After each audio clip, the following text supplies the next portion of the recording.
wonder if there's peace I could find instead of always being on the grind. I need a new purpose. I'm looking for so much more. Don't leave me here searching. You're just what I'm longing for. When times are getting crazy and everything seems hazy, there's some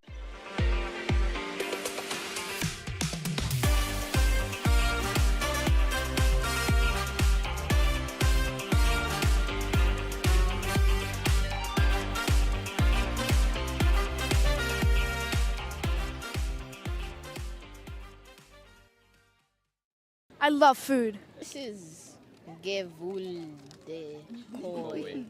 I'll give it maybe a 7. It's actually good.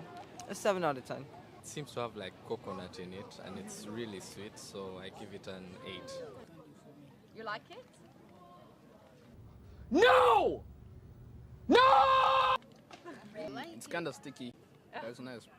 Mine is 6.9. It's just weird. Yeah. It's quite soft, yeah. This is actually my favorite so far. I think it's better than this because it's not too sweet. I love it. 69 out of 10. But it's like something you could take for like a good 2-3 days and you're like, you know what? I can get another. Say it again. Good morning everyone and welcome at the FIDE World Youth Under 16 Chess Olympiad with this morning the 6th round of the tournament. And my name is Stefan Kuipers. I will be here to comment on the games and I won't of course be doing that alone because once again Anna-Maja, Kazarian, welcome to the stream once again. We only have one round today, one morning round, so they can spend all their energy in this particular game. And I think we can't wait to see what they will do today. I think we have a very important round this time because yesterday China once again convincingly beat the direct competition Kazakhstan this time, and also Turkey is back at the top again after beating Uzbekistan. Unfortunately for us, Armenia did a very good job against the Netherlands with a very surprising victory, 3-1, and we don't see the Netherlands in the top anymore today, and the other results speak for themselves. Standings, as mentioned, China taking a firm lead, haven't lost a single game yet. Very impressive. Yep, and Turkey is now following with only a draw in the first round against Georgia, and then we have Armenia and Hungary, and then a lot of teams with 7 match points. This is today's pairing. Of course, China is playing Turkey. We see Hungary playing Armenia, Kazakhstan playing Switzerland, and that goes all the way down. And unfortunately for us, we only see the Netherlands, which is surprising. The Netherlands 1 is playing board 9, Netherlands 3 is playing board 10, Netherlands 4 is playing board 15. Does anyone know where the Netherlands 2 is? Yeah, I'm not sure. We're missing it on the pairing list, maybe. No, they dropped down a bit, but yeah, we'll try to follow the Dutchies a little bit. But of course, our main focus will be on the top boards today, and there I think we will see the following board pairings. I mean, the familiar names. There's no reserve players. It's just these 4 players will do it every round in the same board order. So we know the names by now.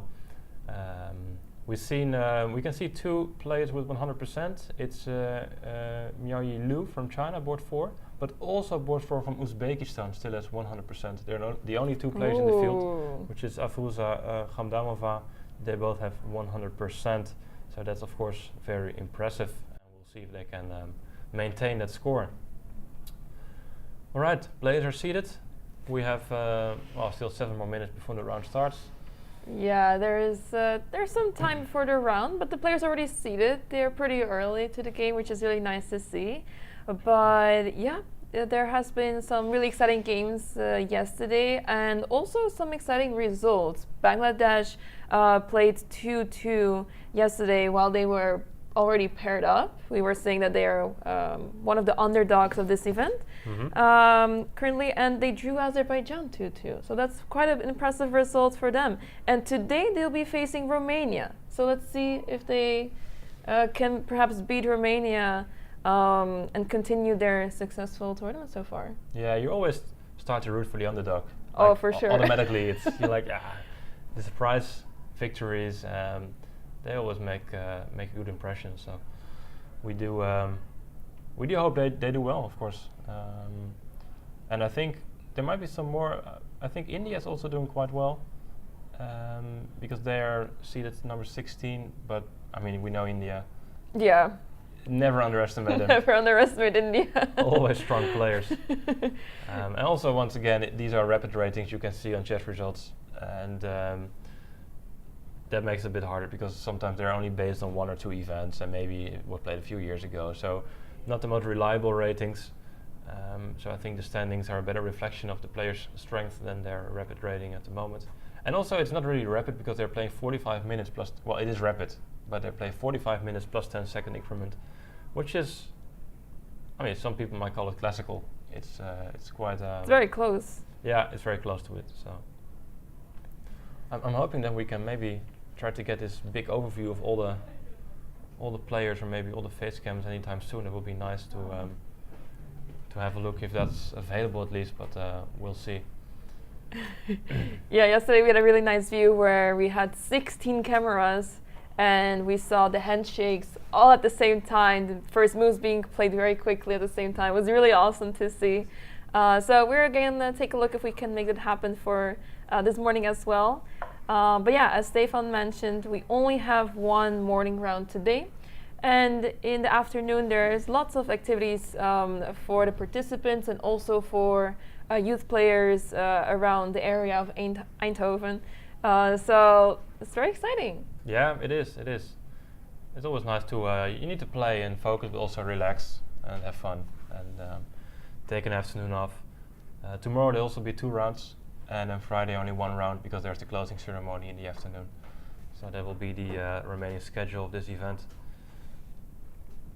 In the meantime, they're working hard to try and get this nice overview up on the stream again. No pressure, but they have 4 minutes to do so. I think they'll be fine. Yeah, it should be fine. I mean, we saw it yesterday. So what do you think? Is China going to make it? Yes, now today is a very important round actually because China is facing Turkey, and since China has been beating every single team very convincingly, if they also beat Turkey in the same fashion, it would be really difficult to catch up with China because then they would have to lose 1 match and also either tie or lose another one in order to catch up with China since they have so many board points already accumulated. So yeah, this round is going to be very important, and whether Turkey can do it, I think Turkey is capable of beating China, but it will be a very difficult task. Yeah, they might be the strongest team on paper if you check the FIDE ratings. Yeah. I think it's very close with China, but China is just. I mean, we know that many Chinese players are underrated. They have like almost a separate rating ecosystem in China. So most of them are underrated because they play a lot of tournaments in China and they're very strong. So their ratings are.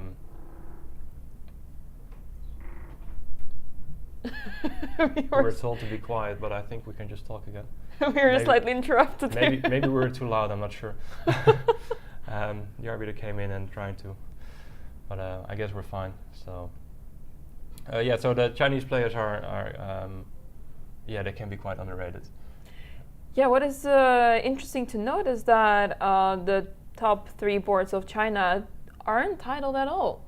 They have the ratings of international masters, but they don't have a title, and whereas of course Turkey, the top 3 boards are all titled. So yeah, it looks weird. It's like they're amateur players almost, but that's definitely not the case.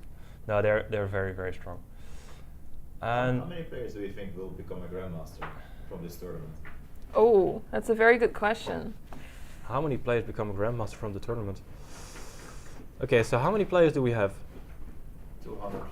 250. Around 250 players. 20. I would say we hear 25 there. I'm gonna get closer to 100.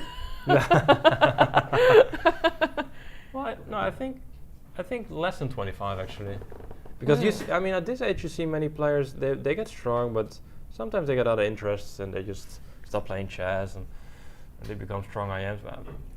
Yeah, okay, maybe more. It's hard to say. It could be like 50, but it could also be, I don't know. Yeah, it's hard to say. 25 sounds about right, maybe. Yeah. And there's quite a few international masters, and I feel like a lot of them have the potential to become grandmaster.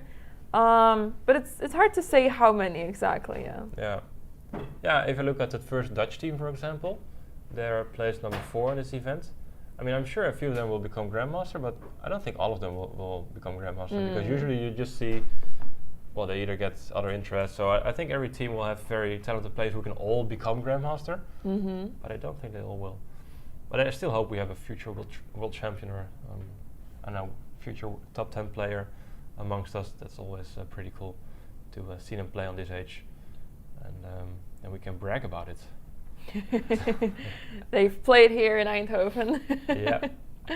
Okay, so it's time. It's 10:30, and they are supposed to start their match. I think the arbiter is telling them the same words he probably tells them before every round starts, and then the handshake protocol will be initiated. There we go. There we go. The clocks have been started, and we see on the board on the camera D4. Yes, we have moves.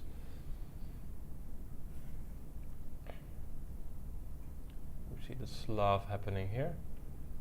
So as mentioned, we're going to focus on the top 3 boards, and we do have we will take a look at the Dutch team. Yeah. Just briefly. I mean, they're playing board 9, so it's a bit lower than we hoped. But of course, we'll keep an eye on them as well. From a first glance on the top boards, it seems like most of the games have started with D4, which is pretty surprising.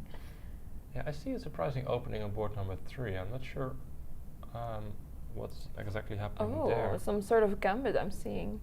That's an empty chessboard. Okay. So it's the game between Kong and Kilic, and yeah, that's just Ruy Lopez, bishop a4, but here immediate b5, followed by knight a5. Do you have any knowledge of this? Not in particular. Usually you want to play knight a5 after having played d6 to defend the pawn on e5. So you should be able to take the pawn on e5, but after knight takes e5, it seems like there is queen e7 to attack the knight. Actually, the pawn f7 is hanging as well. I guess you take on b3 first and then queen e7.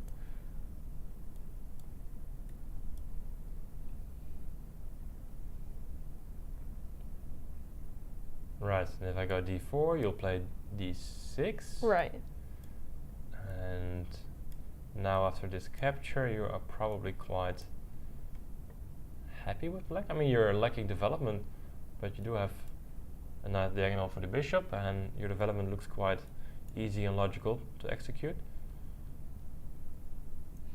Doesn't seem so bad. He didn't take the pawn though. It's one of those situations where you see you can capture a pawn, but it doesn't feel right. No, he castled. And now I would expect black to take the bishop. I guess there's no rush, since after d6 the bishop is not really going anywhere. That is true. But this is, I mean, white needs to do something here, because if you just, well, do your normal moves here, then you will just lose your bishop, which is massive. It's a very powerful piece in this opening, yeah. You always have to make sure that you keep that bishop alive, at least don't allow the knight to exchange that bishop. And yeah, I think black is already very happy now.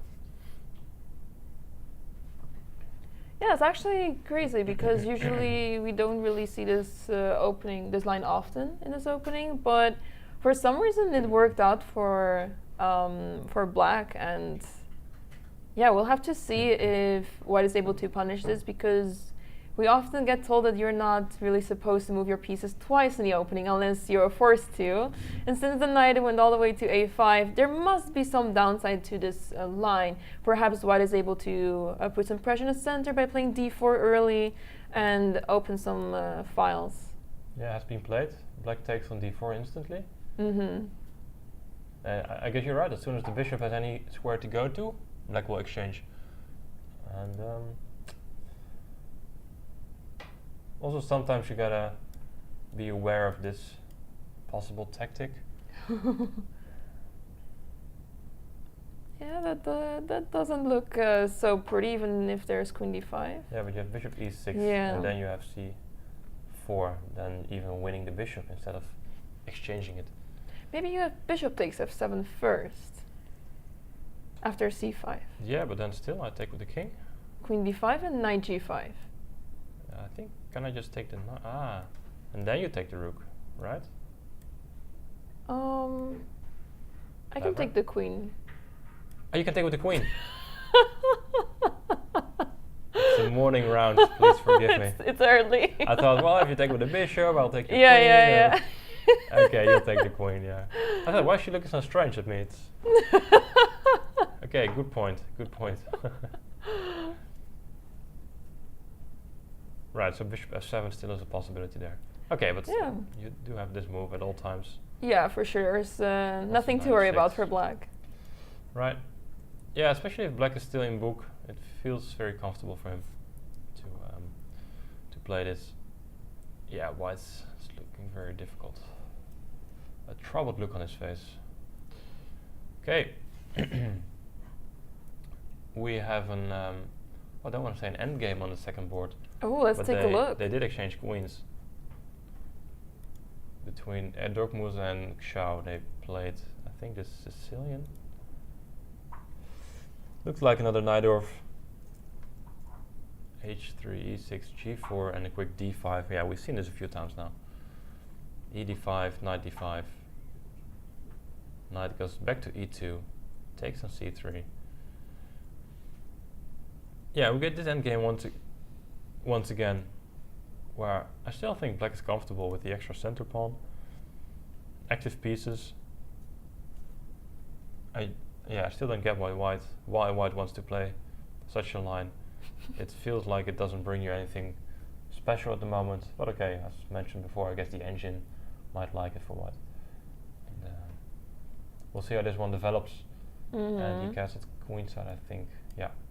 In the long run, this might still be beneficial for white because of the pawns on the queen side. It's easier for white to create a passed pawn, but we're talking 20 moves in the future here, because for the time being, black has the pieces developed pretty well, and it's hard to see what the white can actually do in the next few moves. Yeah, he needs to move his knight and push the pawns. Yeah. It just takes a while. Going to be a lot of maneuvering here. Yeah. No, true. Gonna be a very strategical ending, it seems.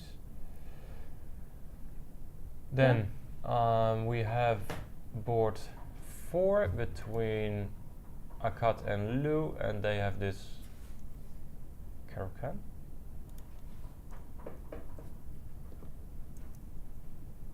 Yep, Karakan. Bishop G4, queen takes, E6. Now quick capture on D5. That is new to me. Yeah, it's pretty unusual. Usually you want to keep the tension in the center, but now e takes d5 has already been played. I'm curious what the plan is here of white with that move. Yeah, because now, because you take so early, the c6 pawn is gone, and now you have the option of going knight c6, which is, yeah, it's very helpful. I mean, normally black has to go knight d7, and then might be a moment to take, and then you have a different situation. But taking so early, there must be some idea. Bishop b5 check. I guess black is happy. Yeah, it's easy for black to develop the pieces, and also a really strong center. This is a very good version of the French, where the light squared bishop is traded off, and the pieces are easily developed. And there's no barely pawns in the center for white. There's no pawn on e5 to annoy black's development. But yeah, this is looking good. Yeah, it's a slow setup. I mean, white still has this queen g3 possibility to try to annoy black a little bit, but it doesn't seem like an issue for black. This is This is fine. I mean, it's just a game. But black surely doesn't have any trouble out of the opening. And board 1, we saw a few moves, and they have quite a solid opening here. We saw the semi-Slav setup. Bishop g5 can be very entertaining,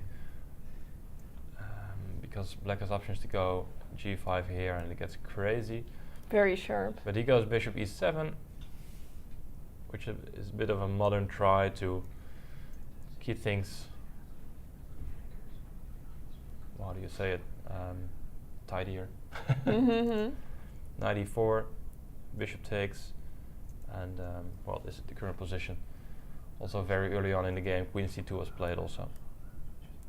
And yeah, very normal position so far. Nothing extraordinary. This is a very common position in the semi-Slav. yeah. Shall we check the second match? Let's take a look. I see some interesting openings. Of course, still very balanced between Armenia and Hungary. I think we have a transmission error on the first board because there's king of1, but there is a short castle played. Right, hopefully that gets recovered somehow, because else I think we're going to use this magical reload button that you've shown me. Okay, it's here. Yeah, it's on this screen it's working. There we go. Let's have a look. Let's just replay the opening moves here. See where it all came from. The Reti opening. We've seen this quite a bit, surprisingly often, I must say. Castle, c4, dc4, a4. Always with the intention of stopping the move b5, so you can pick up this pawn at a later moment. Castles, knight a3, and knight e4, which is very quick, because you haven't developed any other pieces on the queen side, and you're already playing this knight twice. With the idea. Yeah, it's a very early to play this move before you have developed the pieces, but it is opening up the bishop on g7 to put pressure on pawn on d4. This could be helpful for black. Yeah, does that mean you're gonna play a move like c5?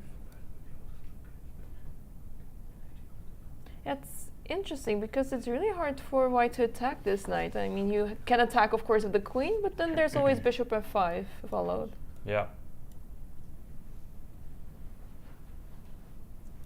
Interesting. Yeah, I'm trying to figure out what the plan is behind knight e4. If it's direct c5, or maybe there's a different idea. Maybe there's this knight d. I'm just guessing a bit. Maybe he has such a move, but I guess it's connected to c5. Mysterious move. We'll see how white. Ah, yeah, he was taken on c4, but now bishop e6. Okay. Ah, bishop e6, of course, attacking the knight, and then c5 is next, also preventing the move d5. That makes a lot of sense to me. Because now if the knight moves, let's say to, I don't know, e5, I think you can still comfortably play the move c5. But it's a bit tricky though, because this diagonal is it's a bit weak. It doesn't feel right, but for some reason black is doing just fine, and the bishop can always head to d5. True. Yeah, very true. That's a healthy square for the bishop. Usually black has trouble developing this bishop. We usually want to put it on b7, and after b6 the bishop on g2 becomes very scary, looking right towards that rook. But now bishop e6 and bishop d5 looks actually much better and much healthier. True, yeah, very true. Alright, we'll see also how this one develops. White is currently thinking about it here. Let's check board 2 between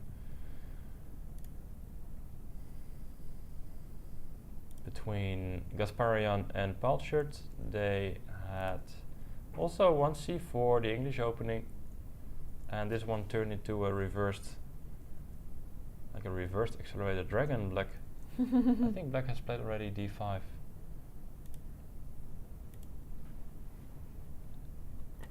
And it's seems about right. Yeah, castle, castle. D5 takes and knight takes.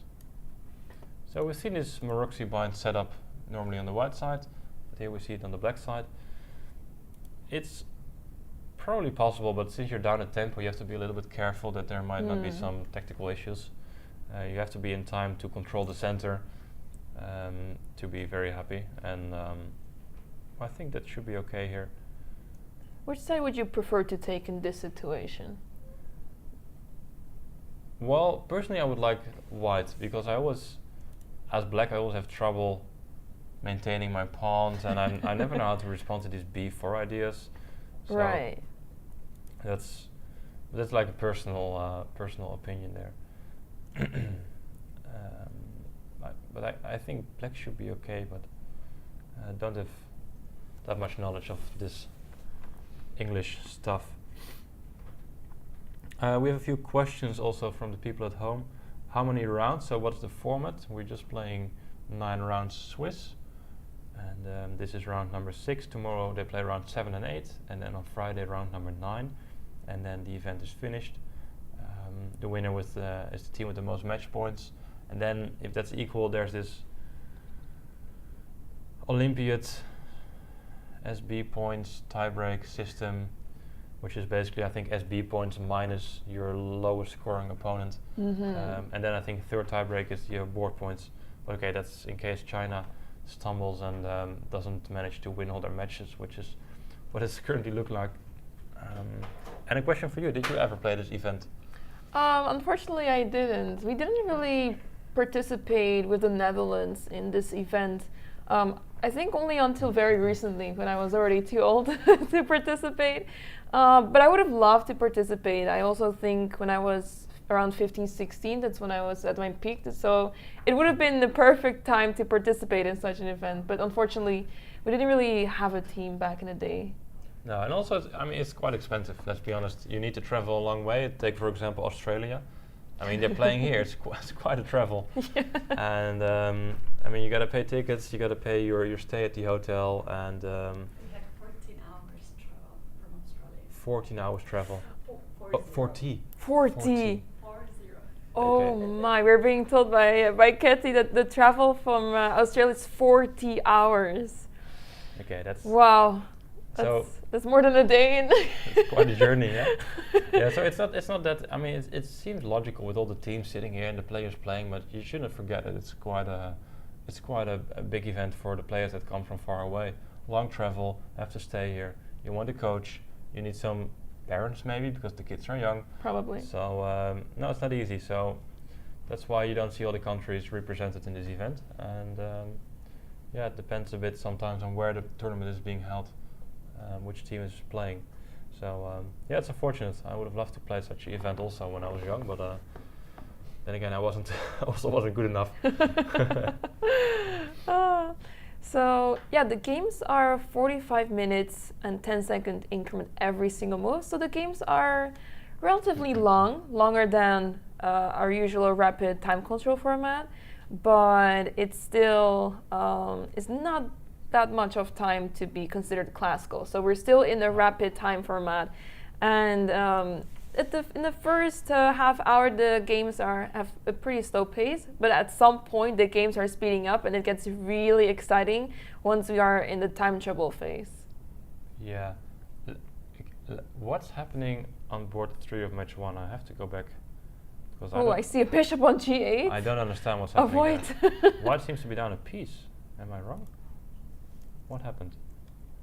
Taking on d4, queen takes, c5, bishop. He played queen d5. Bishop takes f7 was missed? Well, I'm not sure if it's good. Maybe there's king e7. I don't know what's happening. Because queen d5, bishop b7. No. That's checkmate in 1. Gotta stay sharp. Gotta stay sharp indeed. Knight f6? But then a8 is hanging. You do have to take the bishop, but it's probably not enough. Is the queen maybe trapped after? No, there's no bishop b7 either. Why wouldn't you play this? Now I need to know what's wrong with this. Okay, so takes queen d5, right? Bishop e6. We saw knight g5 winning.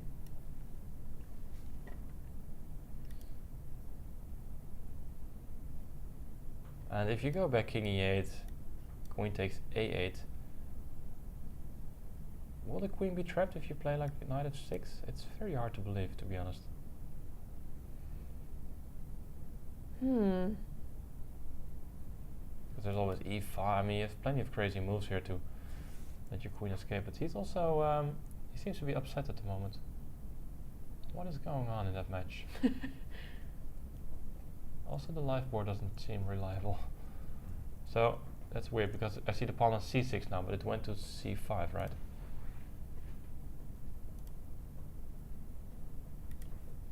I don't have any moves here. I guess c5 wasn't Queen takes played. d3, bishop. Ah, it wasn't played. Okay. So the moves don't seem to be updating very nicely. Bishop b7. But why is the queen on d3? How did that happen? Queen takes d3. Ah, e takes d4. Then queen d2 was played. And then d3? d3? No, I think there's some mistake in the transmission. Oh, maybe there was c6 played, or no, c6 was only played recently. Yeah, no, there's some mistake in the transmission there. So we'll just that's very confusing. sit back and relax and see what happens here, because this position is just not correct. And also, the direct live feed doesn't seem to show the right. Yeah, that might show the right position, but I have no clue how they got there. Ah, I think what happened is, okay, I think I see what happened. So I think they took on d4, then bishop b7 was... Oh yeah, no, that's, but how did the pawn get on? Okay, so we're looking at a screen here with the direct live feed. So we're trying to figure out how that position got on the board, which is... oh, bishop g5? Bishop g5, f6? f6. And bishop takes g8. Yeah, bishop takes g8. And now on g5 F there takes was a g5. capture. And bishop d5. Bishop d5, c6. c6, bishop e6. And now we're here. There we go. Now we figured it out. This should be the live It position. makes more sense now with those moves, because so the knight was captured on g8, but in return black was able to capture the bishop off the board. But this light squared bishop on e6 seems to be very strong. Yes. That's why queen e7 was played, to try to remove that bishop from e6.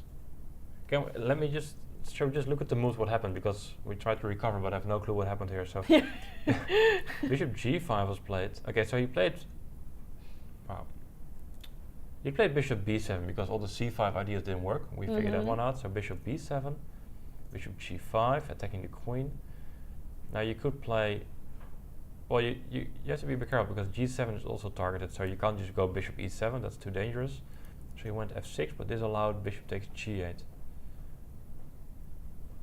Took on g5, and then the bishop went to d5, don't want to exchange. Bishop e6, queen e7. Right, and now you have to try and figure out where to put your bishop, because you want to keep it on the board, but that means this diagonal is forbidden. So you would have to go to... Well, this looks tricky as well. Maybe you want to go bishop g4, and after h5, then bishop f5. So oh, you that don't looks have... nice. Oh wait, the pawn is pinned anyway. You don't have to prevent g6 like that. Good point. Yeah, so you probably want to keep it on this diagonal, I think. And then this knight is a bit silly.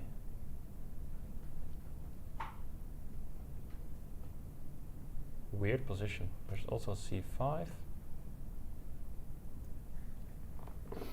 I don't know. Okay, it's a bit funky, but he's not down a piece. There's no strange material balance there. It's just equal in terms of material balance, but position itself not looking very equal. I think black is very happy. Yeah, with the bishop pair, once black is able to develop the bishop on f8 as well, should be a healthy position. I think so, but I'm just not entirely sure. If white's able to quickly open the center. Oh, that seems dangerous. Like maybe e5 is a move here. No, okay, that's a bit too crazy. But also b4, I mean you have some ideas, but as long as the black king is in the center, it's just tricky. Mm-hmm. Okay, we'll see what he will come up with right here. Shall we have a look at the third match between? Did we check the entire second match? I think we left didn't, off right? at the second game. Yeah, we saw the first two games. Let's go to the third game between. Let me see if I can find it here. Kolimar against Agasarov. Yes, there we go.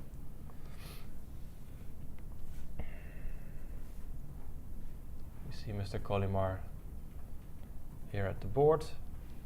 Let's see what happened here. D4, D5. Another Catalan. Yes. Very popular opening. Bishop E7. Always these nuances. You go bishop B4, you play A5, but then you decide to go back again. It's confusing to me. Mm-hmm. Bishop F4, knight D7, rook to D1, A4, knight E5. So far it makes sense. Knight H5, bishop C1 back again. Knight F6. So F3. black was initiating that they're okay with a draw, basically. Yeah. No, I can. Yeah. No, as black in such openings, you should be. At least, I mean, white can't really take a draw there. Mm-hmm. You have a very angry coach. Then Yes. D5, knight G4. It's white to move here, and he decides to take the pawn on D5. Okay. Releasing the tension already.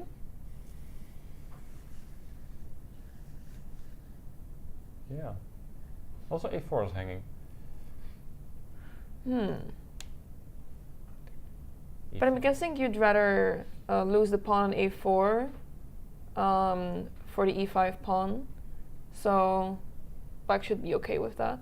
Yeah. I But think first so the too. question is, how do you capture on D5? I'll be tempted to take with the E pawn Mm-hmm. because, but it's more complicated because white also has E4 some occasions. The thing with taking with the C pawn is that I think only white is benefiting from this at the moment, and bishop D7 doesn't look that nice. And after E takes, which is what he played, at least your bishop has some breathing space. Mm-hmm. It's not like it can go out to F5 immediately, but you have some more space. And also, but I'm not sure if he wants to play it. He still has the opportunity to go B5 to protect his pawn, but I think he's more eager to play A3 instead of protecting. How do you defend this guy? It's really difficult because queen b6 is also on its way to attack f2. Yeah, so if you play F4 also the diagonal, it's Ooh, very unpleasant. Yeah. Getting the shivers. And if bishop F4, there might be G5, Ooh. which looks crazy, but it's quite a common move in the Catalan. Because there's pawns on G3, so you don't have the option to go back with the bishop, which is usually the case. And then you're just losing a pawn, I think. Yeah, it's hard to see what white can do here. And the light squared bishop on g2 is also just facing a wall of pawns. So it makes it even harder for white to figure out what to do here. Okay. I need to know. Is this a thing? Okay. Like What is the idea after c takes d5? Yeah, I want to go knight takes, and I'm just Mhm. wondering what you can play here. Because there's knight f6 threatened, I guess. Depends on how many pieces you get for the queen. And if the queen e8, you go knight c7. Regaining some material, and what else are you going to play? Yeah, it's a very good question. Because bishop d7 feels like almost the only move to prevent all tricks. I'm just curious if there's something here. I guess it's just nothing, but I have to check. Yeah, practically it's interesting, but yeah, we don't really see what white can, how can white follow up here. I was hoping like queen e4, forcing the knight back, Mhm. but it's still defended, so we don't really force anything there. Okay, too crazy. He's about to make a move. Let's see what he has in store. He took the pawn on a4. Yeah. Well, I guess there's no good way to defend e5. True. But I think black is pretty happy with this. We also get word that there are a few matches are delayed. They just started, was delayed with the bus. So match 6 and 7 are just starting right now. In case people at home are wondering why the games of their favorite players haven't started yet, well, that's the reason. As you can see, they just begun. So we have a longer broadcast. We have a longer broadcast. We will have a longer Hooray! broadcast, nice. It's only good news. Alright. Let's check the fourth board in this match. Just to wrap things up for now in this match. At least we checked all the games then. It is between Harapetian and Gyang. They're playing board 4, and it's actually black was thinking here on what to do. This looks very healthy for white, it seems. Also it seems like a d4 opening, a lot of d4. And here we get this quick exchanges of the central pawns, or the C and D pawns. And you always get this open position then. e4 and knight takes d4. These positions are very complicated because you have so many options. Minor pieces can go everywhere and makes it difficult. And also, there are the tiny things like the queen still being on the d file, which can be somewhat tricky. So he goes queen c7 or b8?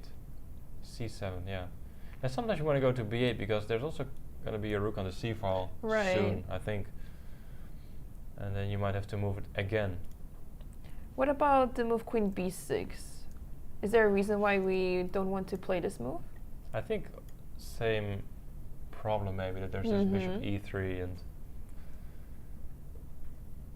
you just want to put your queen somewhere where it's out of harm's way. Yeah. You don't give your opponent any free tempi.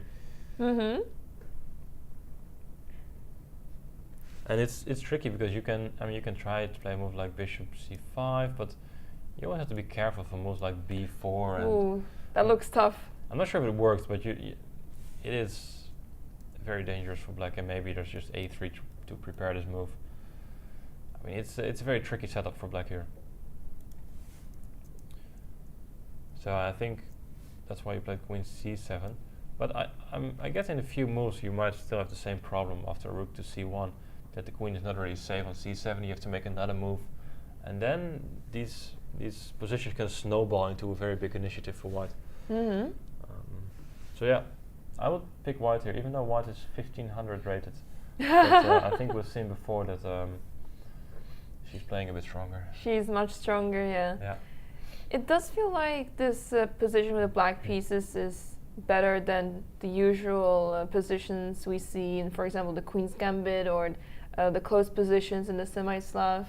So at least black has some space and is able to develop the pieces properly. But then again, the white also has a lot of space, and at some point we may see e5 being played by white. So black has to be careful still. Yeah, I think it was Matthew Settler who wrote a book about, chess, of course. It was quite a general book about his experience of making his comeback, which was already several years ago.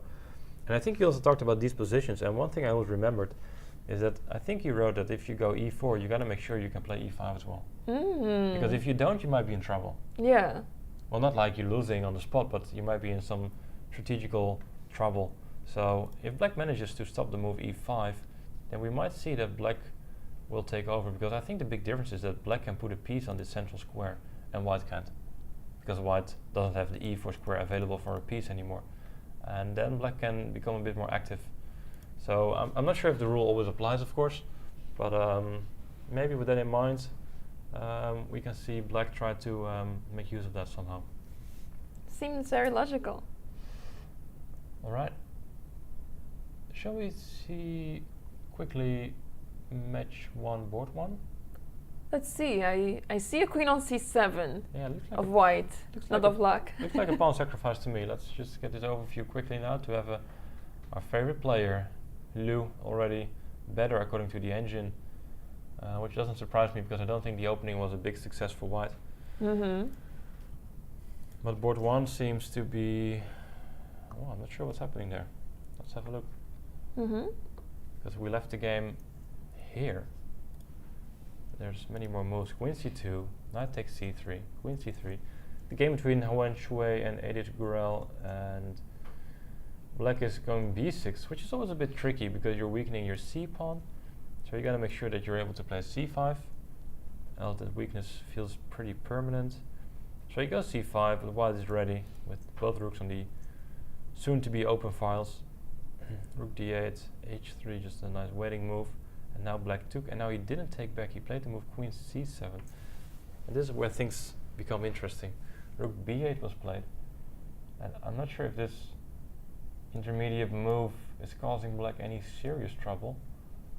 At first glance, it feels that way because the queen has infiltrated into black's camp. But then when you consider a few moves, there are suddenly moves such as rook dc8, and the queen would have to leave again. And it's not very clear if it's beneficial to have the queen on c7 in this position.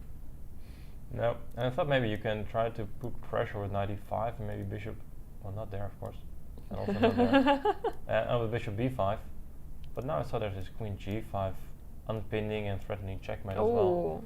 So it's not so easy to bring those pieces, and I think after rook d4 you might be right if there's this rook c8 idea. Now c1 is undefended. So it looks very fancy for white, but I'm not sure if it's actually working or just allowing his opponent to win another tempo, forcing the white queen to go to some awkward square.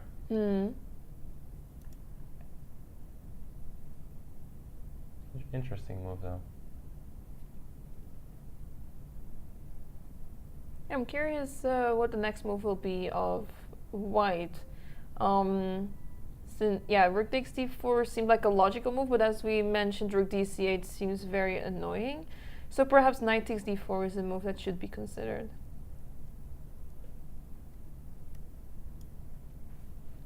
Yeah.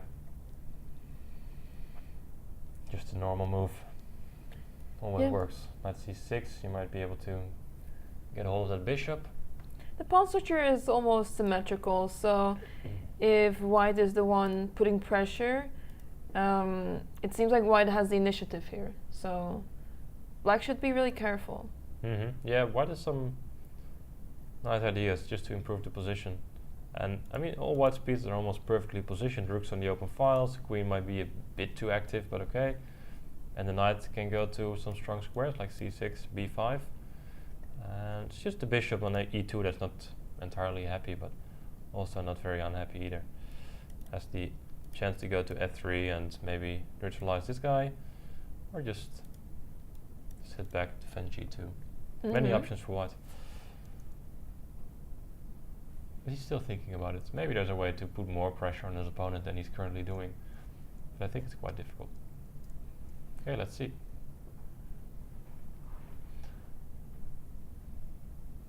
Shall we head back to the third board, see what happened? Let's see. Because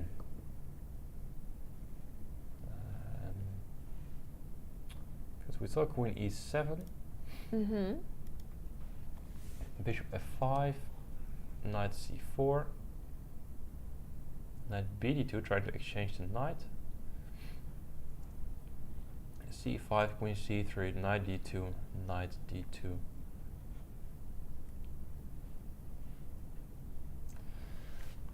What do you think about the position here?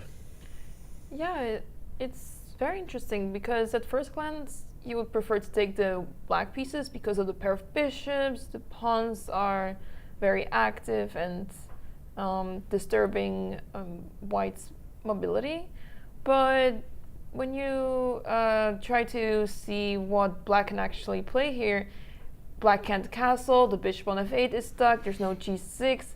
There's not even rook g8 to prepare g6, so it's very difficult to try to untangle here with black. Yep, it is. I'm even considering like queen e5 to exchange queens and get rid of the problem with your king in the center. But I don't think white will easily oblige and maybe just move the queen. Queen f6 maybe also an idea. And also it feels like white has moved like a4 or b4 trying to open up real quick on the queen side, and the black king, as you mentioned, might be in trouble if it's not able to castle anytime soon. Yeah, so maybe black has the long-term potential, but white is currently still holding at a strong initiative. And black needs to solve some issues before being able to think about winning this game with the bishops. Yeah. Yeah, I'm curious to see what black will play in the next few moves. But for now, black is spending some time. Still ahead on the clock, but there's plenty of time to figure out what to do in this position. Yeah. Let's check board 4, because we saw the engine give a pretty large advantage to black, and we need to know why, of course. And it feels like a French pawn structure with black, but white's pawn structure is pretty bad. The d4 pawn is very weak. You usually want it to be supported by the pawn on c3, but it's now on c2. Yeah. And there's also no pawn on e5 to try to have more space and stop any sort of pawn breaks. But yeah, this feels very unpleasant for white, because now there's a pawn d4 hanging and also on b2. So it's inevitable for white to, white is just simply going to lose a pawn. Yeah, I think so. Yeah, I mean, the whole position is so bad for white because it's very similar to the Carlsbad structure, but just a very, very bad version. Because as you mentioned, this knight is completely blocking everything there. I mean, what happened? Yeah, knight a4, b5, which is a move black wants to play anyway, and now knight c3 back. I think she wanted to go knight c5, but then realized that I guess knight takes d4 is just winning. Yeah, the it pawn seems here, like right? you can do that right away. Yeah. Yeah, that's a tough one, and Then you go back and you still lose the pawn. yeah. Painful. Lou might be, I mean, she's looking very strong here. I guess she's keeping her perfect score. But who knows? We're always open for surprises. And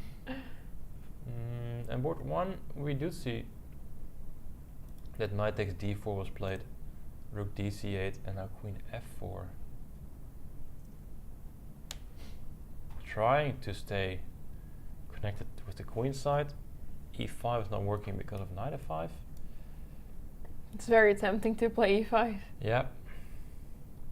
And now also with queen g4 combined, you have some play against the king side, so this is something black doesn't really want to allow.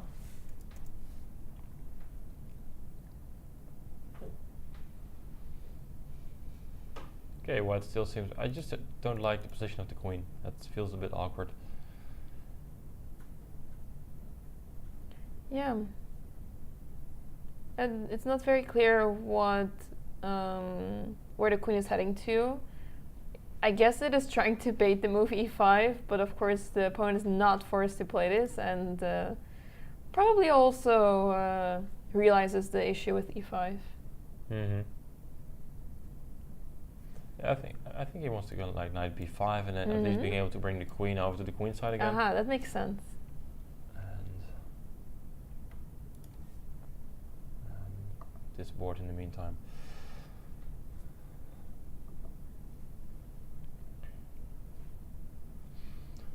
Alright, so the China-Turkey match seems to be looking good for China because board 4 is having a good advantage, but there's still plenty to play for on the other boards. Are we going to check the Dutchies real quick? Let's take a look. Yeah, let's do that. It seems like Dana is completely winning. This time she has the queen for the 2 knights. So also with the crushing attack. So it seems like she will win her game today, which would be a very good start for the Dutch team. Let's see. I'm not sure if we can bring them up on the camera, but at least we can have a look at the game, because a lot happened there. I guess we're searching. Yeah, we have both the Dutch teams playing here. We see on the very bottom we have the Dutch team, the first team, and then team 3 right on the next set of tables. Yeah, there one game already finished, right? Looks like a victory for Black, I think, judging by the position of the kings. Okay, let's see Dana's game against Enrica Zito from Italy. And she got hold of the dark squares. Okay, this is a... Oh, you do not want to allow that. You can play stuff like this, it is possible, but you just have to be careful. Yeah. Because there's these dark squares that are just weak. You gotta be careful, and a6 was played a bit careless, then bishop c7, queen, after queen e8, knight d6, trapping the queen. So instead of the move a6, what would you recommend to play here with Black?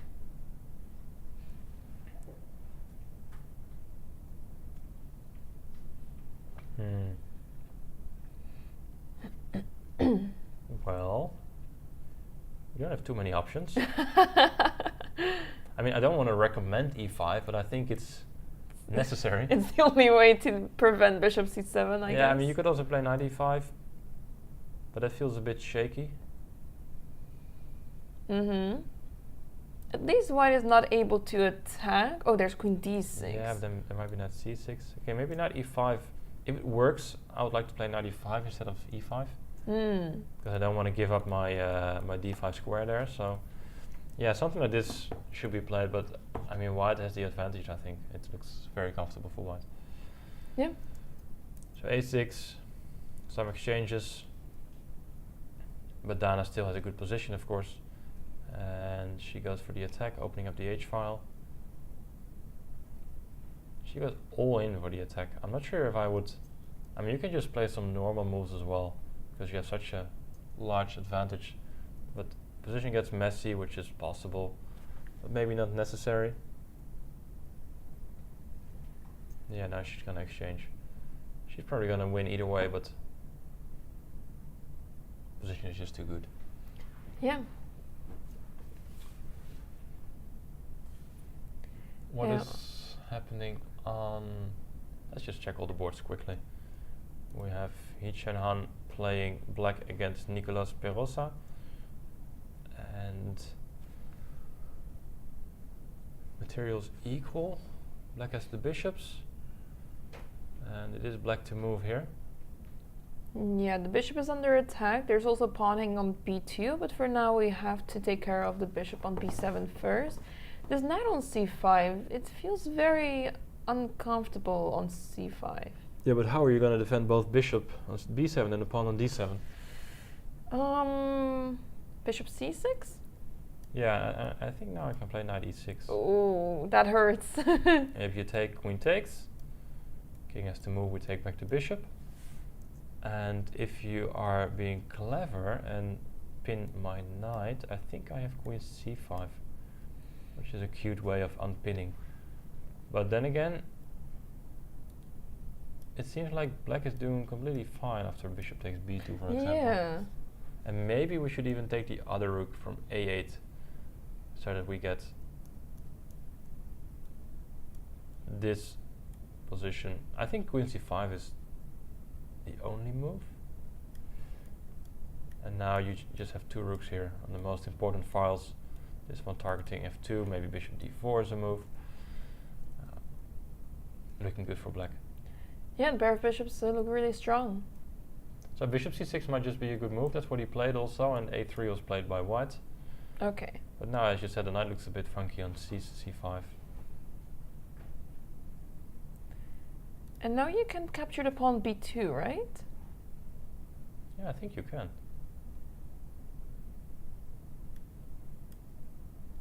That's just... yeah. You're forced to take on b4, I guess. You have Else to, you also I lose think. a3, so you take. You could even take with the queen. You can take on a1, but then the position becomes unbalanced again. I don't really Yeah, like there's it. no need for black to do that. And after this, I have no idea if you should be afraid of being trapped. I think there's always queen. No, wait. When you c3, you're trapping your own bishop. I guess you can still defend it somehow with rook b8. Right. Okay, you have to calculate this.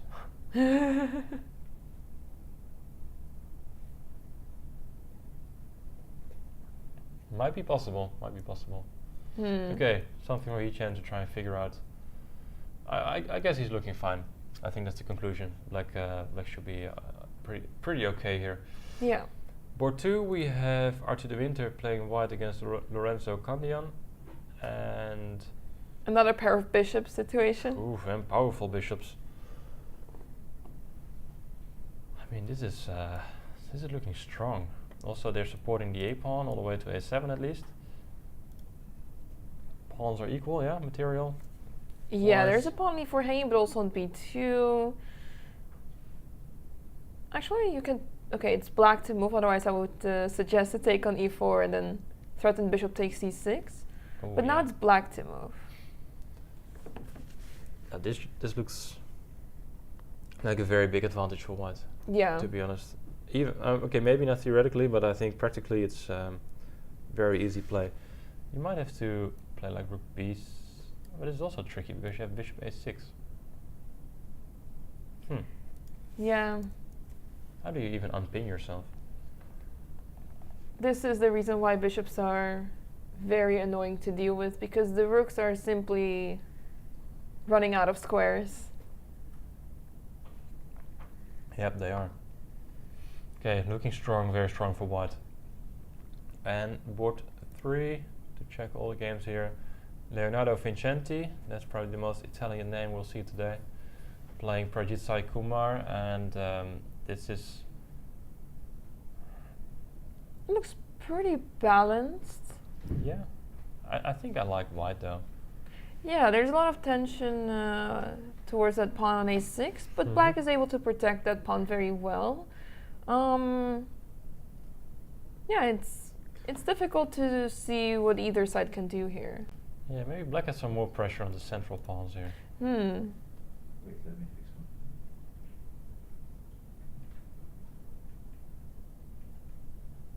one. We're still looking at the other game between Arthur de Winter and Candian. In the meantime? Yeah. We wanted to say the same thing. You go ahead. No. You take it away.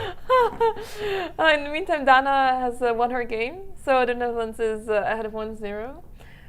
So that's a good start for Dana. I believe Dana had a tough day yesterday, so it's a good game to recover from yesterday's games, and yeah, she'll head to tomorrow's game in a better mood. I think so. Yep. Yeah. Always when you lose a game, even though it might be maybe you had no chance, or I mean, it always sucks a little bit. You just want to finish the game, the day with a win, for example. Yeah. Yeah. Since we're stuck on this board and we can't really switch, we're just gonna watch some nice content that's been shot by Katie this event. I think is what we'll see. So yeah, let's have a look at those videos while we try to fix things here. So we'll be right back. Hi everyone, this is smartest square kilometer in Europe with all the smart companies around. And we do have a chess tournament running right now, Youth Olympiad. Right after the game, I'll ask them some chess questions and let's check how smart they are. Follow me. Who was the first official world champion? William Steinitz. In 1988, a computer won against Grandmaster for the first time. Deep Blue. Deep blue! Deep blue! It is deep, but not blue. What? In it? Then it's a deep ocean. Deep. That's something. How many moves was the longest chess game in history? 270. You are very close. Very, very, very, like super. 269. 269. Yes. What is the name of chess played by post or email? Correspondence game. Correspondence. This is the smartest. Sorry. Alright, we're back again and we have the games up and running again. That was solved very quickly. Dutch are leading 1-0 and we are going back to the most important match of the day. China against Turkey. So let's see how they are doing at the moment. China once again looking good. We can't deny that. Lewis, of course, doing very well. Just won a pawn, even though she also lost a pawn. But she might win another pawn. But also board 3 looking good for China here. Let's have a look what happens at board 4, because that's confusing. Winning a pawn, losing a pawn. I don't know what's going on there. It seems like Agat found some nice tactic. Let's see what happened. Queen e3, queen takes b2, rook b1. Okay, this is clever fine player. Yeah, I like this. Queen a3, now she took on d5, which is possible because you're attacking the queen, and if queen takes e3, you take back with the knight. But still d4 is also hanging, so... It's not very ideal, but I really like the attempt to try to complicate things. Yeah, she's also simplifying, exchanging a few pawns, which is always good if you want to try and make a draw in the endgame. And also getting some activity there. So after knight takes d5, Lewis currently thinking about what to play. She can also take the pawn on a2, which I somehow quite like. Yeah, the passed pawn on a6 is going to become really strong. The queen can head to c4 really easily. Also the c2 pawn is hanging. Or take the pawn. You gotta be careful because there's this rook c1 and... That's probably the reason why we don't want to take it yet. But it depends on where the white knight goes, of course. If the knight goes to b4, you can exchange and take on c2. If it goes to c3, you can also take on c2, I guess.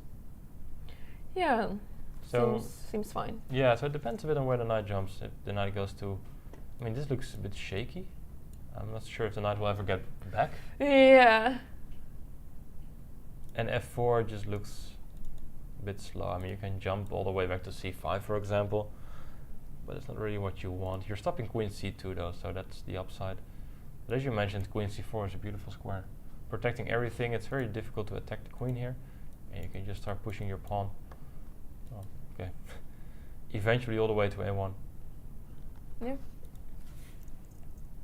But she spent a lot of time already. We're not used to this. Half of the time is spent staring the opponent down in the eyes. Yeah. We see sometimes she's staring her opponent in the eyes, even while she's thinking. Yep. There's plenty more moves. You can also play queen d6, you can play queen a4. I mean, there's so many unprotected pawns that you can attack. Yeah. So I think she's just trying to figure out which pawn she likes the most, which pawn is the tastiest. Or maybe she has a very big appetite and wants several pawns and tries to figure out how she's gonna make that happen. Yeah. We'll see how that develops. And then we saw board 3. What is what's she gonna do? She's moving, she's touching the queen. There you go. d6. I like that move. Yeah, also looks good. And there comes the stare. The death stare. Alright, let's head to board 3. I can't handle this. And here we have the cup cam. Ah, nice. Classic. Yeah, now Turkey is getting pretty good at the cup cam. So they got that one fully practiced and executed during the game. What happened here? Ooh, it looks very concerning for black. Yeah, so 92. So we were talking about how black is, well, has to find a way to get the king out of the center, and white has to find a way to open up. And white seems to succeed because black just gives up the pawn to keep the position closed. Black does not want these pawns to get exchanged in either way. And g4, bishop g4, bishop e7, queen h3. Once again, castling is not possible because wow, what a move. Bishop e6, that's disturbing. So queen f6, now e5. Yeah, this is power play. This is how you're supposed to attack a king in the middle. Try everything to open up the files, and he's not supposed to take the e5 pawn now. He goes queen g5, attacking the knight, but now you see the rook is indefinitely gonna stop the king from castling, and so is this bishop on this side. So black is in major trouble here. This looks awful for black. There is almost nothing shielding the king on e8. The king is not able to move, not able to castle. Soon the rook will be moved to d1. This is devastating for black. Yeah, it surely is. Yeah, rook d1 looks so strong. Maybe you want to play bishop d7 first. I wasn't sure about this. But the downside is that you're allowing some possibilities for black to exchange and simplify. So maybe you should go rook d1. And then this becomes a threat, I think, with knight f3 and removing the bishop with check. It's very dangerous. I guess black can also play rook to d8. You're already trying to find a direct win here for white, which may not even be there.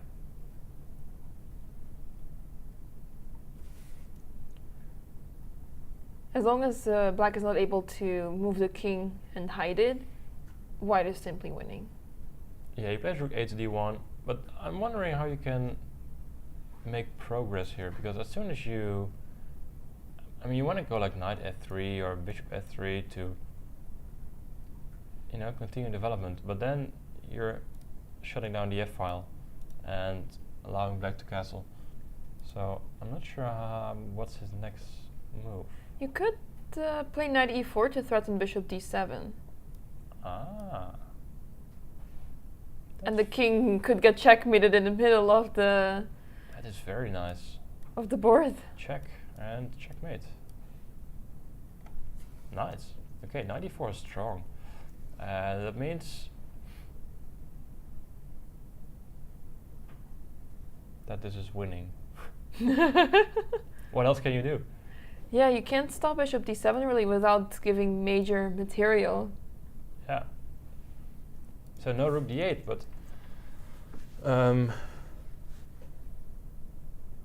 you supposed to go h5? Force matters on that side of the board? Or is he supposed to resign? Yeah,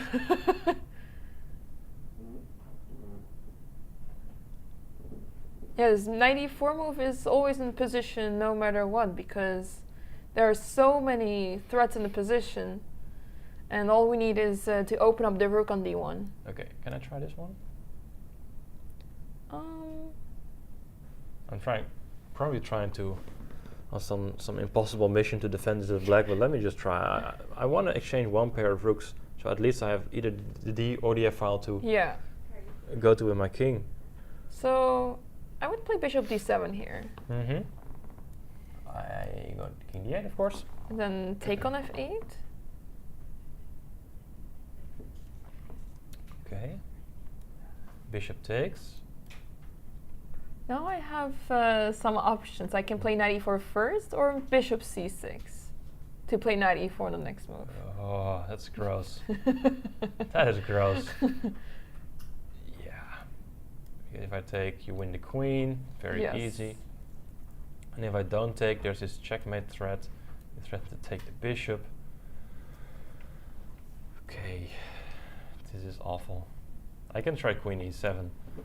But I'm pretty sure there's a way for you to punish this. I mean, you can go knight anywhere and go rook d7. Rook d7 next. Oh, very, very uncomfortable for black. No, I think, I mean, it's probably just totally winning. No one is seeing the moves at home, unfortunately. So maybe we can. Not sure if that's being fixed at the moment. We can't see any moves being played on the board right now. So the position is stuck on where we currently at.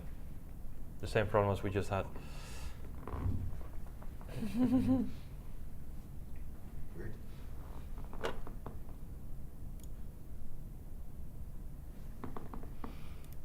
So we've been analyzing crazy stuff and no one saw. Oh no. That's such a shame. It's back again. Awesome. I'm not sure if people miss anything that relevant. I guess we'll never know. Long story short, we think it's time to resign from Black. Yeah, it sounds harsh, but it's yeah. So one of the lines we just checked, I'm not sure what people saw and what they didn't see. So the point was, if you play Rook F8, for example, there's Bishop D7, King D8. You take the Rook, Bishop takes, and now you have this very strong Bishop C6, threatening checkmate, threatening Bishop takes B7, threatening Knight D4, check winning the Queen. It's just too much to handle. And if you don't play Rook F8 but Rook D8, there's this very strong Knight E4 move attacking the Queen. And if you take the Knight, there's Bishop D7, followed by Queen takes D7, checkmate. Powerful attack by White, and yeah, Kilic is struggling, trying to find a way to save his position, but I think it's going to be very hard. Yeah, it's such a situation that you want to make a few more moves. You can't just like resign in this position or even like the next few moves. You want to see what your opponent does, and once it's very clear that it's checkmate or material is lost, I think then when we will see the resignation. Yeah, it's hard to find a move. Yeah, and you just have to accept whatever is whatever's going to happen. Yep. Let's head to board number 2. That is between Erdogmuz and Xiao, and they have a very exciting endgame because we left the game right here, so knight d7. I'm going to fast forward to the current position. You played king e8 back. That's not a very good sign in my opinion. So black tried to become active. F5, he's giving up on the dark squares, and here the white pawns on the queen side, as you predicted, they're coming. Oh, that one is going really fast. But is it enough? B6? Oh, pawn e6 is hanging? But there's b takes c5. Whew. Yeah, so he goes c6, b5. Now is this pawn, strong or weak? That's always the big question. Gf5 played.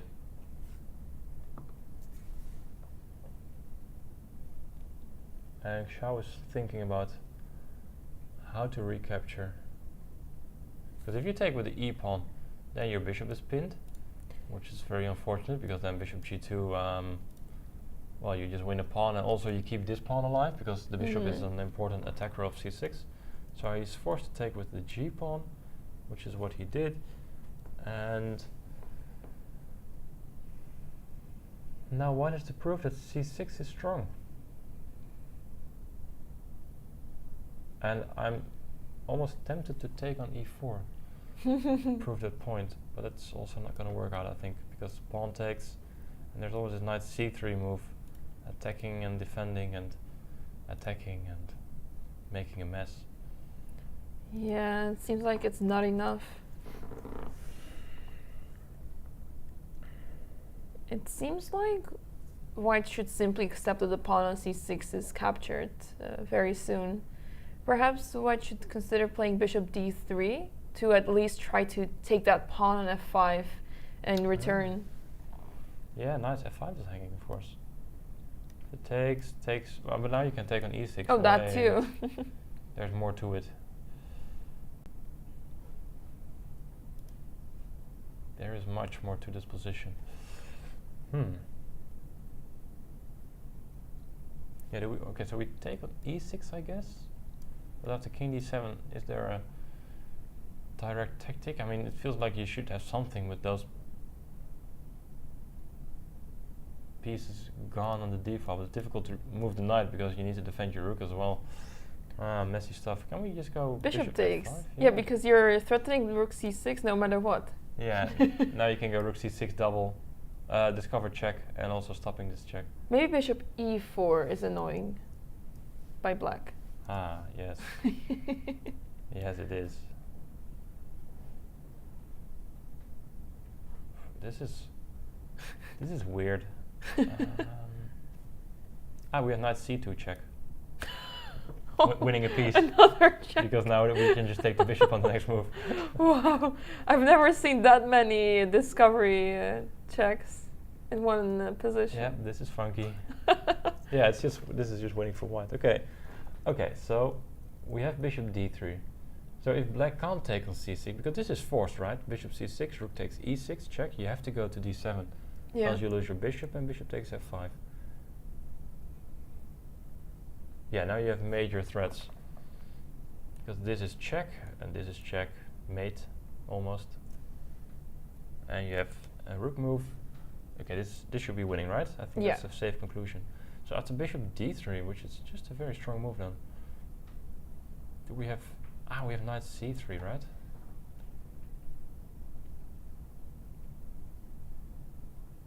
Yeah, that seems like a nice move for black. So if you take on e4, you can take on d1 and still attack the rook, so white's forced to take back, and then you capture e4, so be up the exchange. Endgame might still be interesting in a way, because e6 is hanging, c6 defended. But I'm guessing black should be able to find a way to... Well... Should be okay for black, right? Yeah. Oh, we see one game that just finished. Yes. Kong won his game against Kilic. Let's just briefly check how that happened on the cup cam. Yeah, no, he's upset, and I can understand why. Because he had his opening line, he had it prepared, his opponent didn't know it, and it seemed like he wasn't playing the most critical continuation there. Yeah, he just got outplayed. Yeah, still he got outplayed in no time. So what happened here at the end of the game? Rook 81, bishop c6. And there it is, knight e4. Beautiful move. Yeah, you found it quickly. Bishop e4, now bishop h5 check. Oh, that's brutal. Just checkmate on d7 on the next move.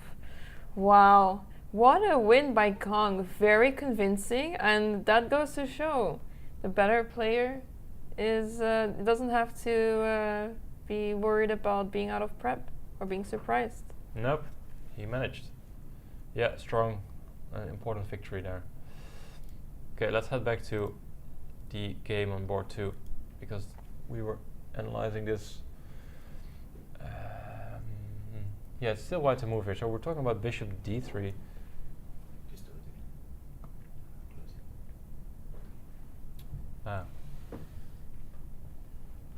We keep having this issue where we were not able to show the live Yeah, board. I should focus on what you did so I can do it again. Stop. Start. Okay, I can do that, I think. So bishop d3. Yes, it's played, and knight c3 is played. Mm-hmm.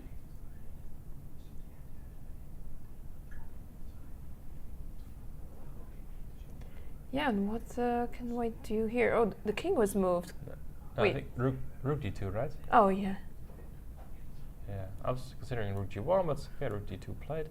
Protecting a2, which is going to be a massive meerslag, as we say in checkers. Not sure what it's called in English. Like Pac-Man mode, you just snack all the pawns. It looks like an optical illusion that the king is in front of the rook It from is, this yeah. point of view. That's why I was so confused. How did the king get to e3? Yeah, there are two rooks blocking the king, but it doesn't look like it. Rook h d8 played. White is down to 6 minutes. Ooh. Black still has 20. And white is in the familiar. He's the body shake. He's going forward and backward.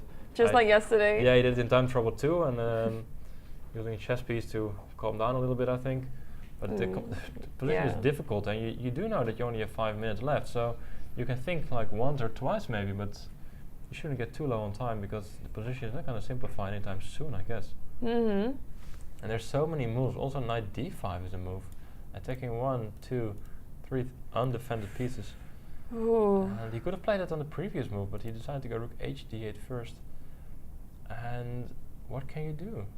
It's really hard to see a move here. There's so many threats in position. If the knight moves, you at least win the pawn on a2.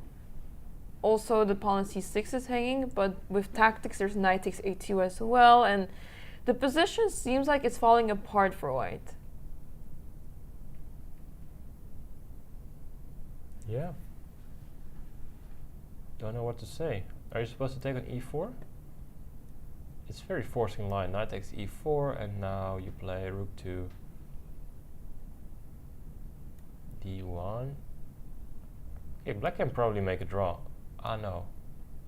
I thought you can always attack the rook and, you know, repeat moves. Yeah. But the thing is that there might be rook e6 in between, or knight f5 most likely. And then exchange, and then move your knight again. Yeah. Still, it looks pretty drawish because there's a lot of white pawns hanging, so. Yeah. But do you have any other options? You can't really take on f5. I mean, if bishop takes, then bishop takes, and this is working out for white. But yeah, he takes on e4. The thing is, if pawn takes, then you have nothing. So you're very limited in your options, and he takes on e4, and knight takes e4. Also, I think China is in control on board 1 as well. So they have an advantage on board 4. They're board 3. They have a pleasant position board 1, and board 2 is just a big mess. But China seems to be countering here. Rook to d3. Yes. Yeah, Okay. this is looking very tough, especially because of the time difference. White is approaching the time trouble phase, and yeah, facing 20 minutes when you are very low on the clock is not very pleasant to deal with. No, and black seems very confident. I think he can try rook d6, threatening rook d8. Pressure the knight. How are you going to defend the knight? Yeah, rook d6 played.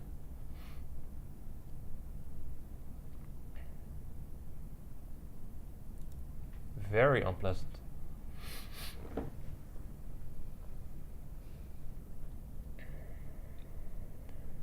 Yeah. I think he has to give up on the c-pawn, like play knight b3 or something, just knight f3, I don't care, just a knight move. Play defensive. Release the tension, and but now it might be even Ooh, rook c2 coming in. a very big problem. Oh boy. This game might be over very soon because Erdogan is down to 3 minutes, so there's a big chance of him making some mistake under pressure here.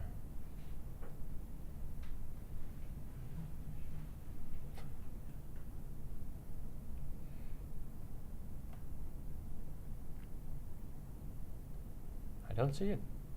Yeah, me neither. This is very difficult, and this knight on d4 really wants to be on e5, but how do you get there if your king gets checkmated, for that matter? So, yeah, this is That's the thing, you want to tough. just give away the c-pawn, but you're not giving away the c-pawn, you're just giving away the whole game. the whole game, like rook's coming in on the c-file. What are you supposed to do? Maybe like king b2. Yeah, so maybe you have to, but the thing is, if you go king b2, then you're stuck in this pin. Okay, but you can go c7, forcing the rook back, and now you have time to make a move. So now you could consider like knight f3. Mm-hmm. This might be a good solution. This might be the way to come back and, well, at least fight for the draw still. Yeah, because this extra pawn is not that dangerous Yeah. at the moment.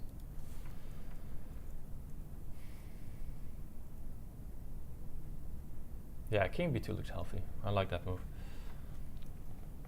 Down to 2 minutes on the clock. Oh, it's getting really tense now.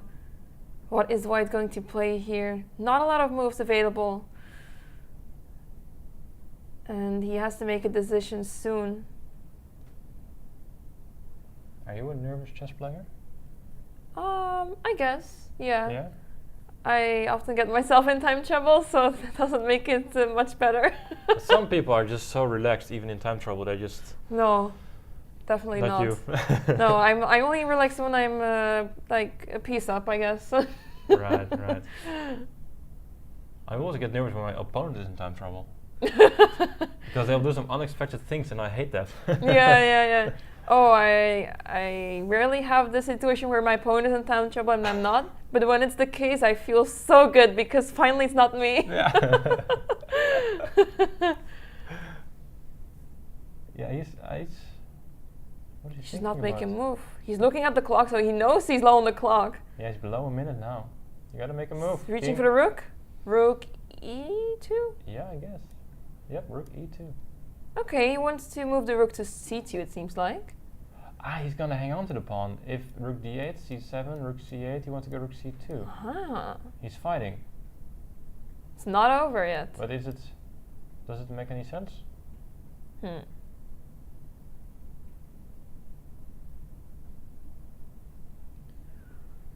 Yeah, I'm not seeing the follow-up. No, me either. Oh, knight of 3. I can still play knight of 3. Not sure if it's going to yeah. save the pawn on c7, but...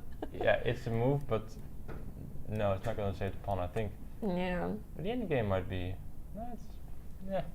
It's not what you spend so much time on. Why? I mean, the knight on e4 is just very strong as well. I don't mind the end game, but I prefer to have my rooks on the board, I think. Just the knights feels tricky. So what happened? Rook to d8 was played, yes. As expected. c7 played. Well, I guess rook c8. Don't really have a choice. Yes, played as well. Rook to c2 played. Okay. King d7 not played, but we're expecting that move. Yeah, he's reaching for the king. Yes. There he goes. Played. Yeah, Okay. now what? There's no rook g3 to try to infiltrate on the 7th rank. There is simply no way to find counterplay anymore. The pawn on c7 is lost. Yeah, and now he has no time to defend the endgame. Yeah, to make matters worse.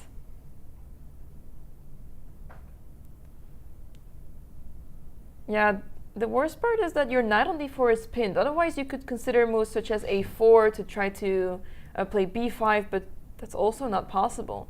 He plays rook g2. Yeah, that's giving up on the pawn, trying to activate his rook.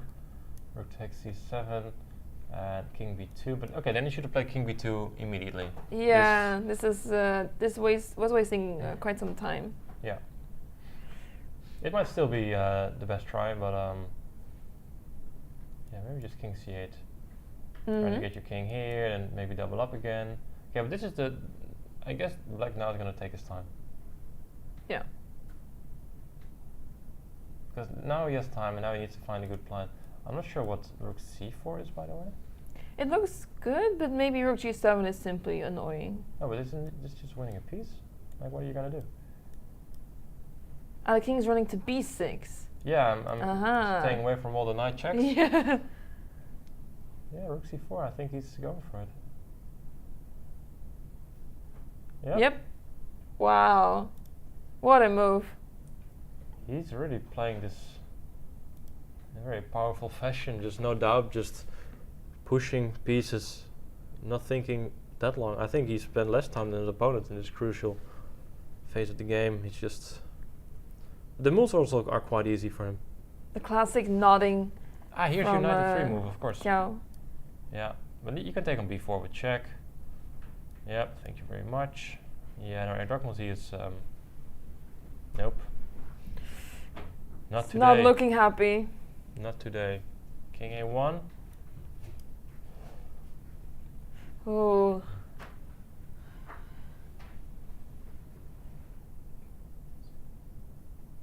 We have knight c3 here, maybe.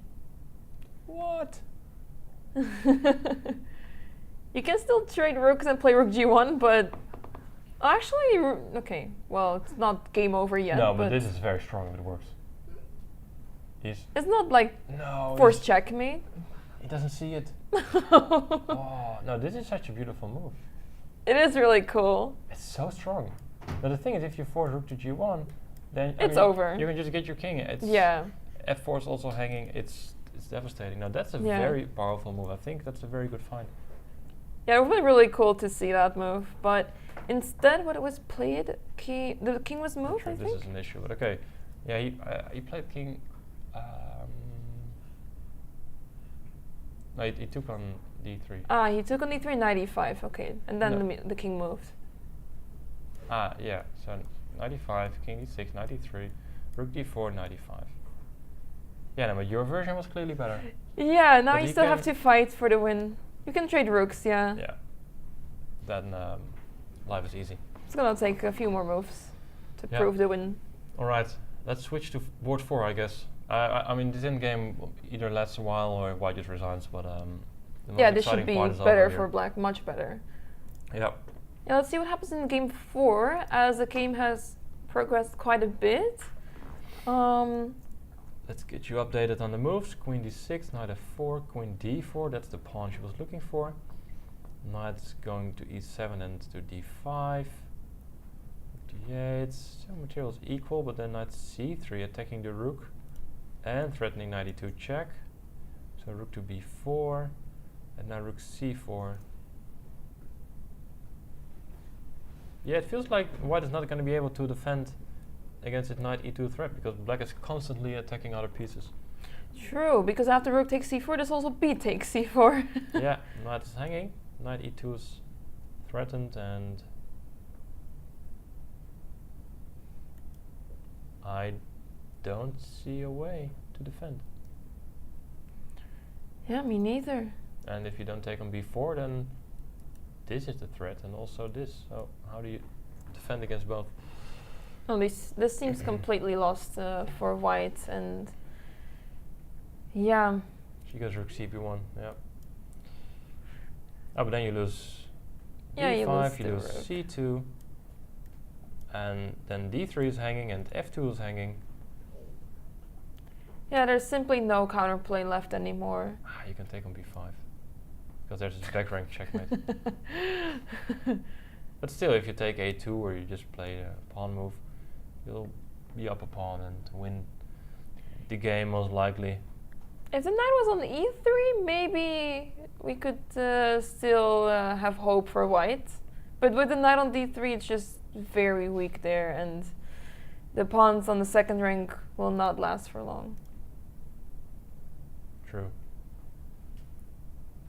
Takes on b1, rook takes on b1. And yeah, I guess she just takes on c2.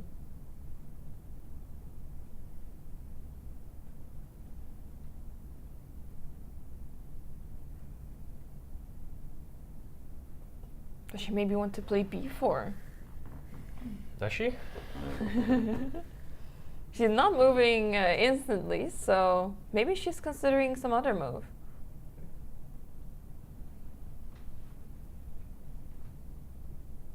Yeah. e5? Just go e5, e4, yeah. No.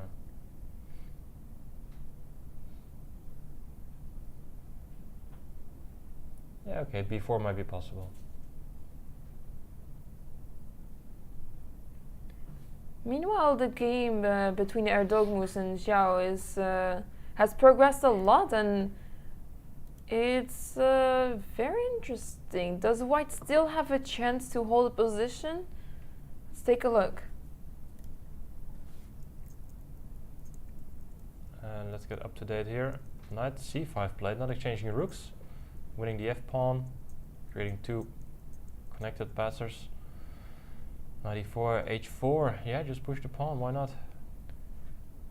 White is trying to recover by pushing the h-pawn, and if black doesn't make the right moves, this pawn can be really disturbing.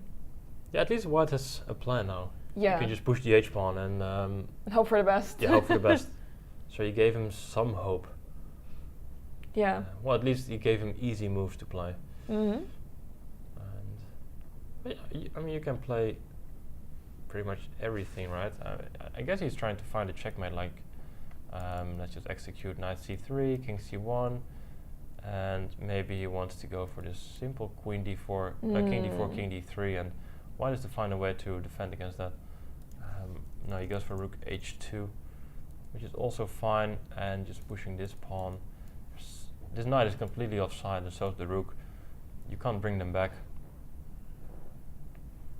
Oh, you can, but it might take 3 or 4 moves. It's going to be very slow. Yeah, knight to d8, at least allowing for rook f7. Yeah, but the thing is you can't play it here, because then you just take the pawn. Nah, it's still completely winning for black, of course.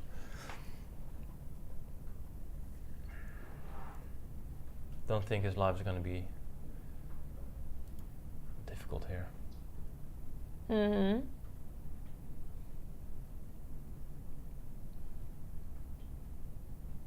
Let's switch back to... Okay, so board 1 is...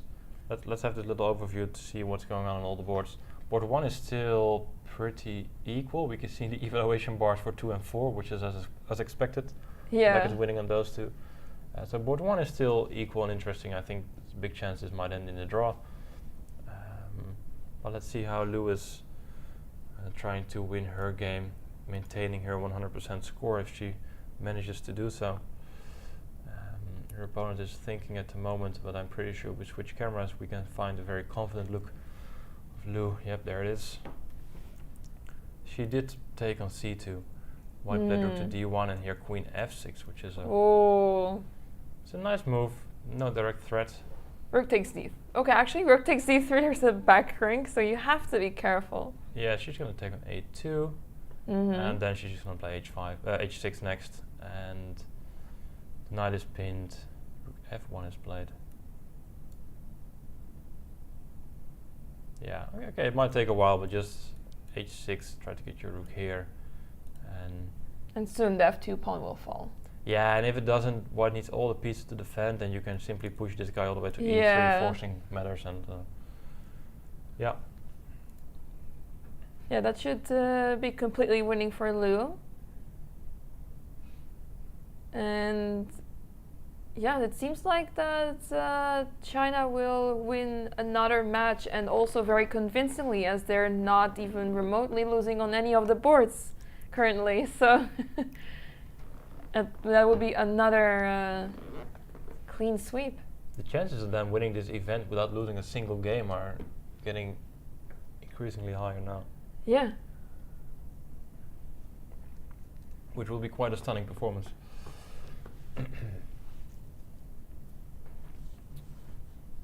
Let's just have a quick look at match 2. Just a brief look to see what's going on there.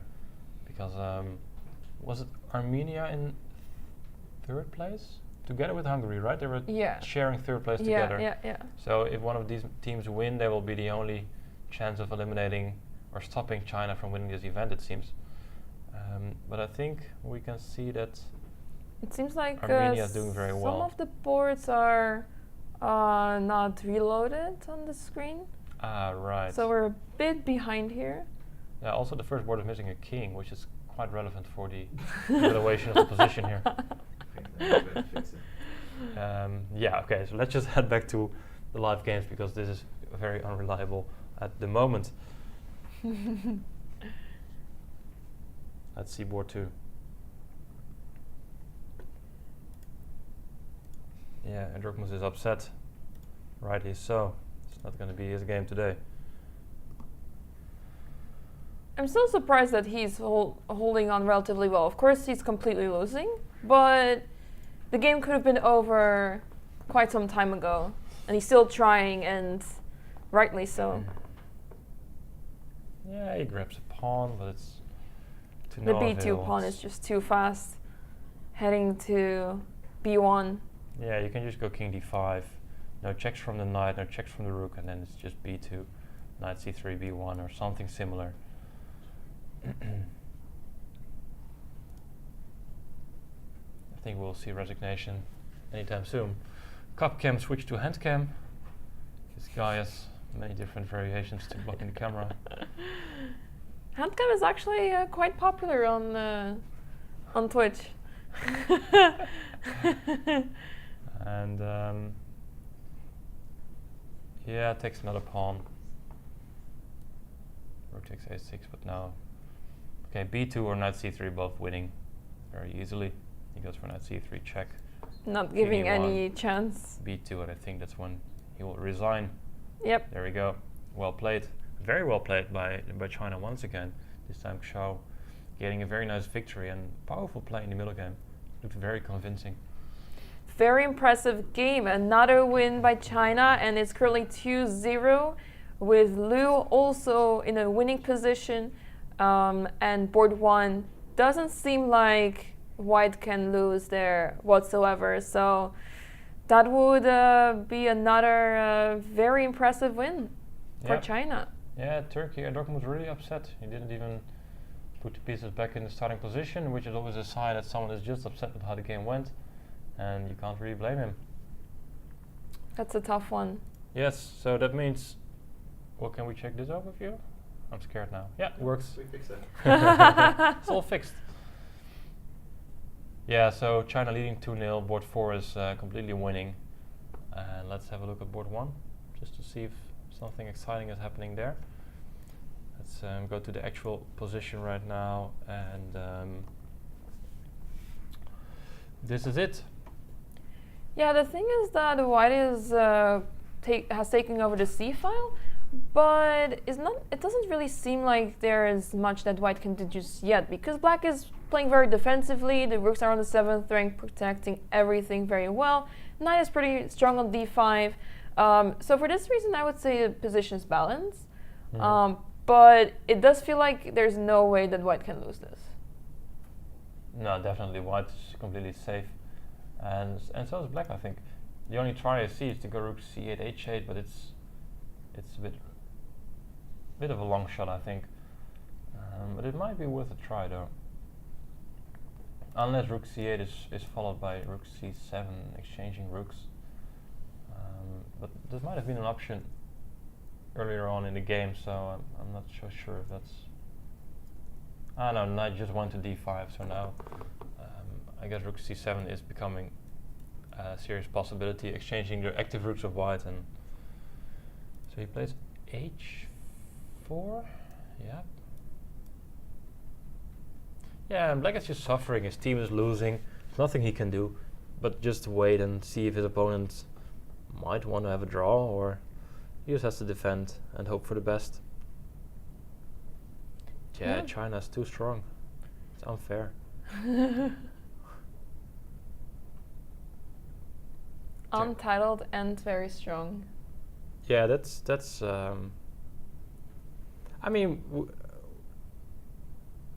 we the entire world knows this by now, because they play all over the world. They have so many talented young players, and they play so many open events in Europe, and probably also in South America, maybe. I don't know, but Europe obviously has the most open tournaments available, and it's just well known. If you're playing a young Chinese player or even a young Indian player, there are some countries where they are so underrated, and China is one massive example. If you play like a Chinese player and he has like 2,000, you're like, okay, I better be careful now, because it might be extremely strong.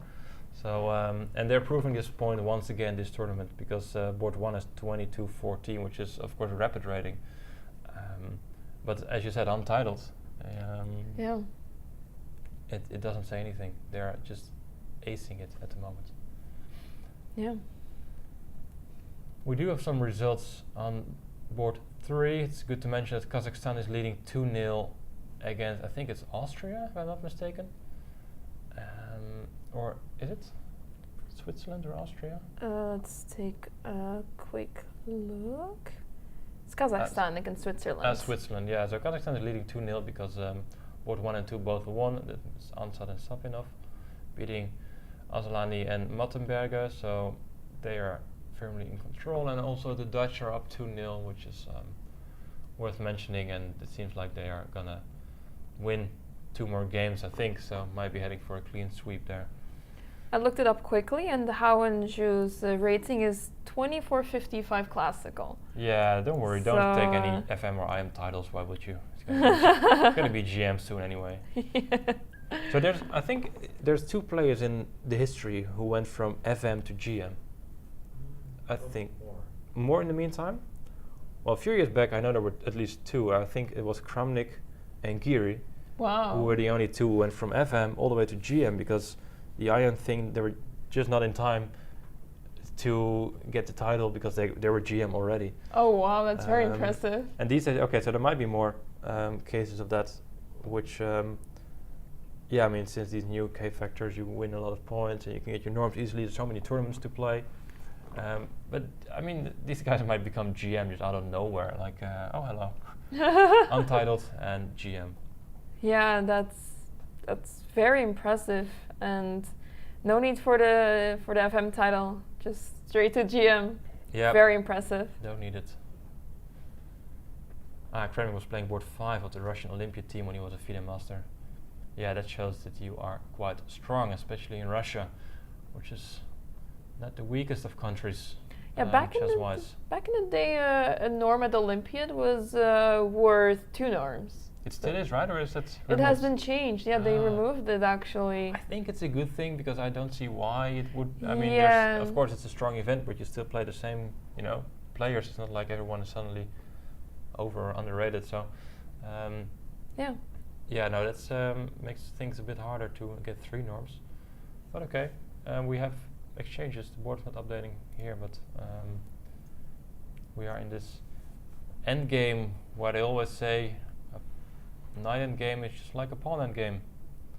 And if that's the case, then white should be better because you only have these 2 pawn islands against the 3 pawn islands of black, and also the active white king is an indication that white is doing pretty okay here. Yeah. If black is able to trade off the g pawn for the f7 pawn, maybe black can have some chances with an outside pass pawn. But for the time being, this g pawn is not going anywhere, and white is much more active than black. Yep, you can play a comfortable knight e5, for example, covering the f7 pawn, and then with f3 you can defend g4, so you're going to be safe. I think it's a way to make progress.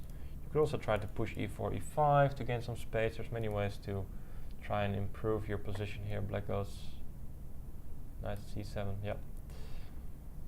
a4, yeah, he's going to try and find a way to get his king to enter. Yeah. And if black goes a5, then you can at least, well, you can't enter just yet, but you can knock on the door. See if black will let you in at any moment. Also board 4, let's just quickly check that one.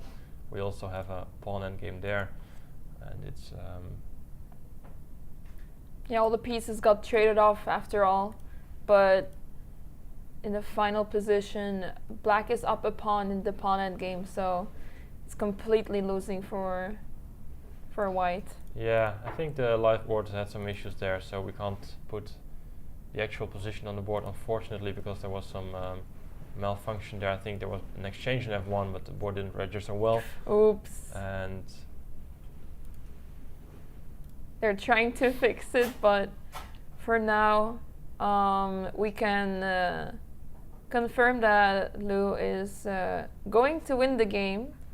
yeah, maybe here you can see, well, you can maybe see on the webcam. Yeah, you can see little bits because white only has 1 pawn left and Lou has 3 pawns. There we go. Okay, there we go. There we have it. h4 played.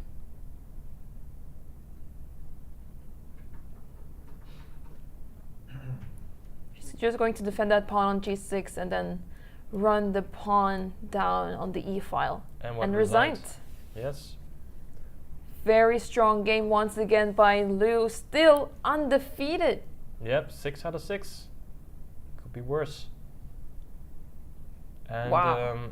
Yeah, that's a 3-0 lead and also the team victory for this match for China. And as we also have board 1 in very good shape, I do expect it might become once again a clean sweep.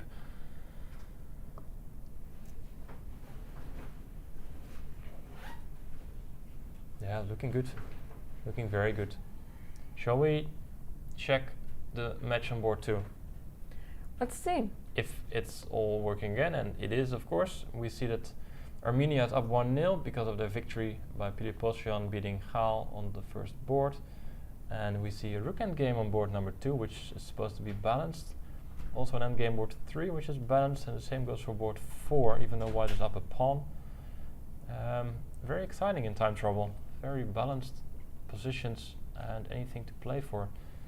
Let's take a look at the fourth game, because I feel like that game can go anywhere still, and both players are down 2 seconds on the clock, so this might get very exciting now. Yeah, we can see the tension instantly on the face of Hairapetyan, who's playing against Young. And yeah, you're right, both 15 seconds.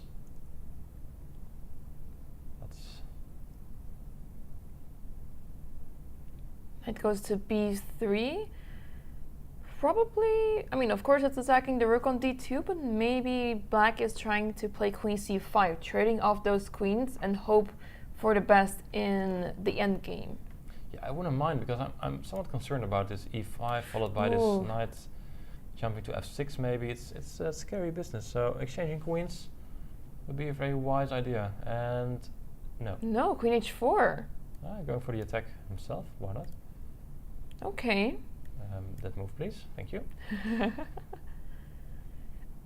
because you can join the fun in several ways here.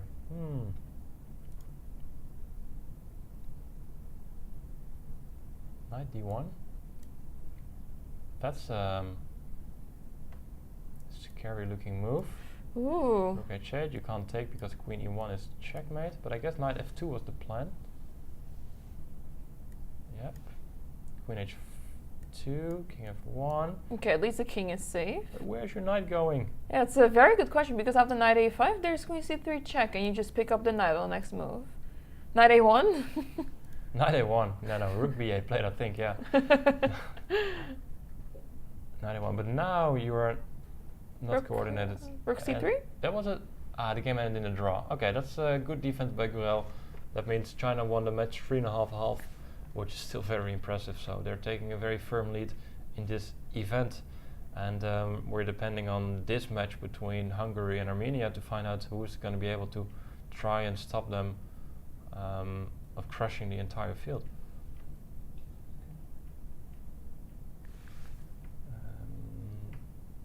There we go. So rook b8 played. Now we missed a few moves. Current positions. I think like rook this. c3 was played, knight a5, rook c5, and the rook is simply following the knight around.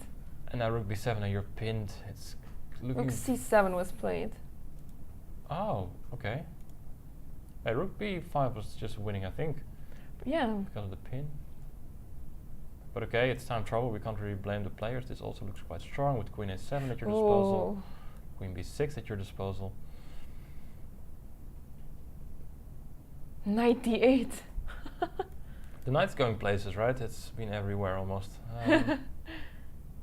Still surviving, and it's actually defending the pawn on f7 now. Okay, so if you give a check with the queen now, let's say queen d4, what are you gonna do? No, it's going too fast to analyze here. What was played? Sorry, knight d8, b4. b4? Yeah, b4. And then no rook capture a8. because queen c3, so rook a8, rook c2, queen h5. Yeah, so now black is coming back. b4 is a bit optimistic. You had some better chances, it seems. It makes a lot of sense, but now black is having some opportunities to infiltrate towards that king. Is that the knight on d8 is so well placed to defend everything? Yeah, it's weird, incredible. Rook c5. Is there rook a1 check? This is winning, right, for black? Rook a1. What do you? Oh no, you can take with the queen. I was thinking maybe I'm missing a tactic No, because there's not the queen h1 either. You're not missing anything today. It's all me. Ooh, knight h3. I mean, these knights are so. They've been everywhere trying to defend in the most awkward places. Oh, this is tense. Oh, the king. Queen f8. Ooh, very passive, but This I match don't is- see how White can punch this. This game is making me nervous. So many things to keep an eye on. It's so difficult. Position is so open. Mm-hmm. I mean, you want to consider the move like f5 even, just to open up the black king side. Who knows? Or king g1, just get your king safe. There's so many tempting. You see your hand go from left to right. It's so hard to choose. And then it's just a random rook move, and yeah. Oh. Rook b8, rook c4, hanging on to the pawn again. Oh, the players are playing on seconds here. 10 seconds for Gyung. They have other interesting endgames, but I want to see this game. This is too exciting.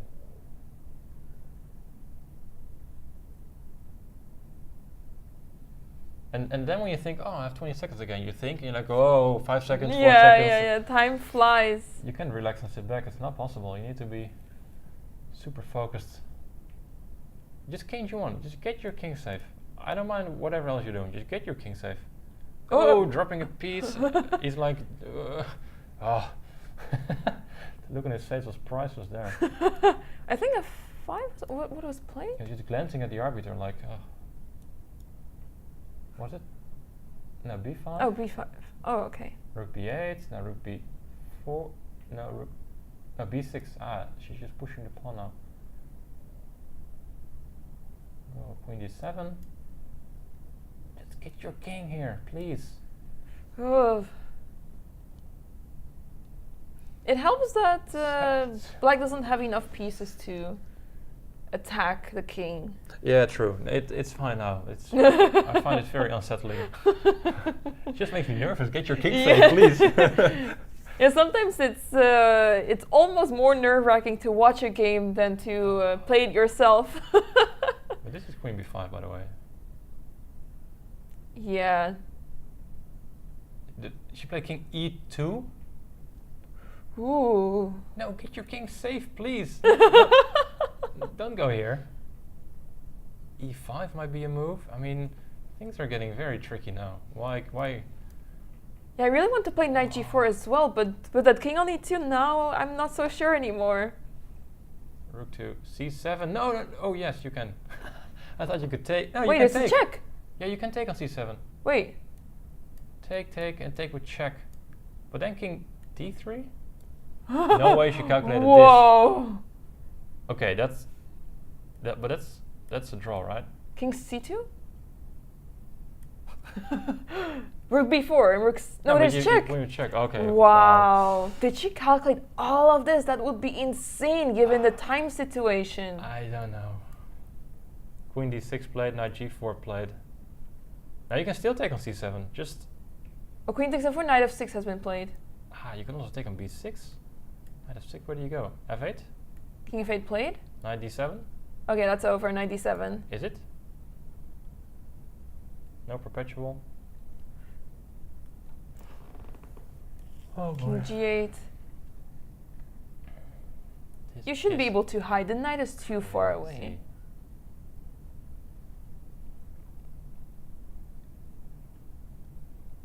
She's taking her time now, but knight f6 is not really an option if you want to go for a win. Yeah, she takes the rook. There we go. I guess you can get your king maybe to the queen side even. So you can bring your rook also to defense at some point. And there's also a pawn on g2 shielding the king, so you can also go to the king side. And there's a few checks, but I feel like soon black will run out of checks. Yeah, king g1, queen f2, and that's it. That's it. No more checks. And f7 is hanging. You can't defend f7, it's game over. She gave him the look. You saw it? Yep. The resign please look. Yes. Wow. Wow. What a win by Haira Petjan. She has been playing so well this tournament, and now she took down a FIDE master. Very well played. Yes, he's 1500. Yes, he's not 1500. We're not believing it anymore. Okay. Board 2 of this match is also exciting. Because there's still 2 games ongoing. board 2 is... She's also 1500 in standard in classical time control. So Oh, really?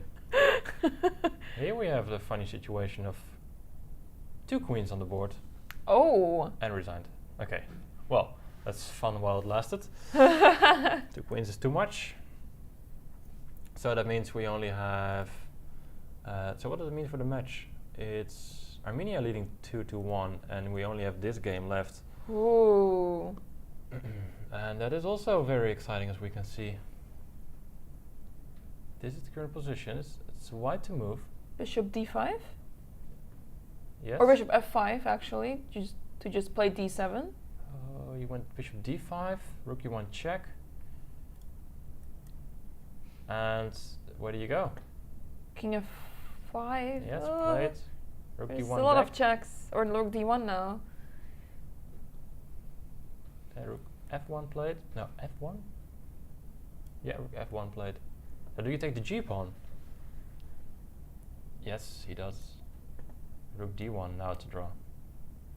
You can see the look on his face, he missed that one. Yeah. Yep, that's unfortunate. Yeah, white has to win the game to tie the match, and you can see the expression of Agasarov implying that he's really happy with how the game progressed in the last few moves. Yeah, no. Because this is an easy draw. There's no way for white to progress here. The team will give black an extra dessert tonight, I'm pretty sure. Yeah. This is a draw. Nothing you can do. Nice save. Yep, takes the pawn, and we get this. Endgame with the wrong, classic. Oh, you can see the look of Kolimar. They agreed to a draw, but he is not happy. Nope. Very unhappy chess player. Wow, that Chess means is very harsh. Yeah, that means Armenia's winning again. Again, and they will most likely be facing China next. I'm pretty sure they are. So they are the only hope for the rest of the field to try and stop China. I think it's going to be a very difficult task, but who knows? And yeah, that's he has the entire afternoon to figure out what went wrong there. Painful. What an impressive result once again by Armenia. They have been playing so well throughout the tournament. As one of the underdogs, now placed second in the tournament. Very impressive. Yep, and thanks to the delayed bus, we have still plenty of ongoing games, so that's nice. We have India, Kazakhstan, who are still all playing their games, and I don't think we have an overview of that match, but we can just check the games one by one and see what is happening here. Bakhmuratov against Aswad, and that's a messy position. White is up the exchange.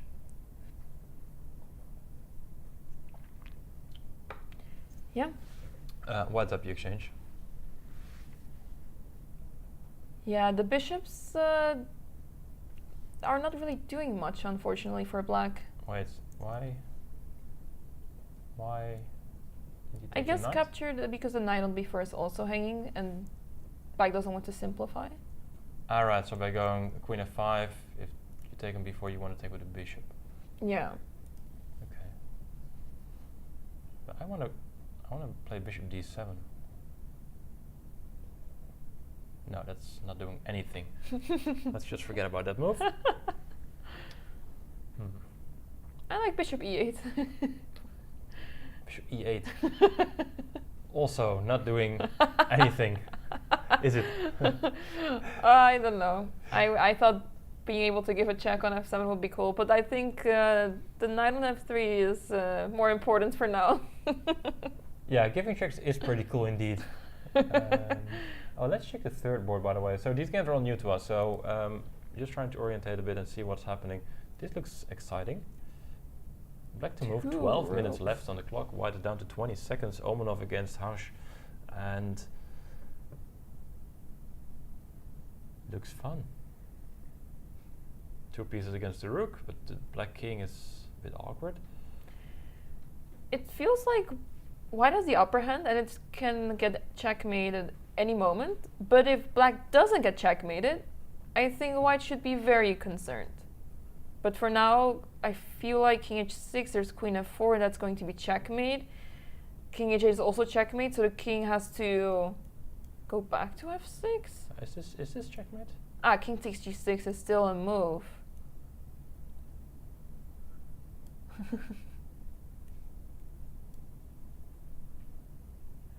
I mean, even if it's not checkmate, you can just take another pawn and you're up 2 pieces and 2 pawns against the rook, so you're winning either way. There's probably some checkmate with queen g5. A very long one. Oh, this is the game. Ah. And queen f4 check. And then he can take with the bishop on d4 with check. It might also be checkmate, yeah, you're right. Yeah, it should this be is checkmate. devastating. Like force mate in 9 or something. Yeah.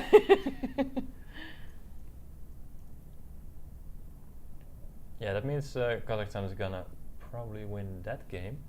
Mm-hmm. And then on board 2 we have also a strange position between Adiredi and Baghilayev, where the white king is a bit unsafe. Very, very unpleasant to look at. Like it's up a pawn. I think just playing queen c7 might just be devastating. Yeah.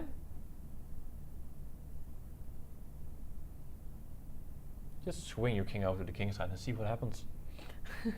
Yeah, or even king d7. I don't really care. You go here and yeah, that looks really good for Baghilayev.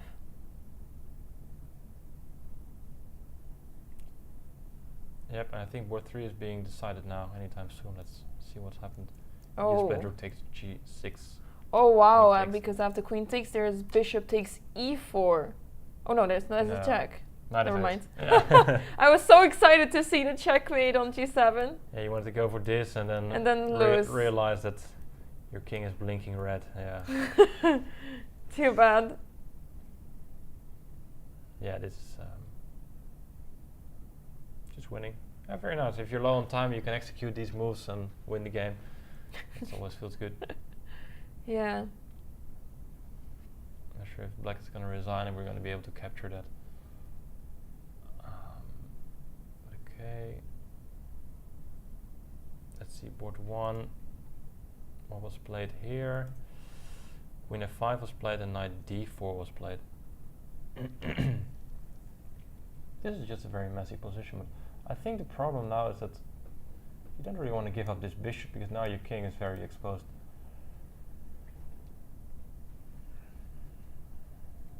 Yeah. Then again, so is the white king. Yeah, with the rook on the 7th ring, the black king is very vulnerable on g8. Yeah, and with the bishop here, at least you have the chance of going h5 and king h7 maybe to hide your king.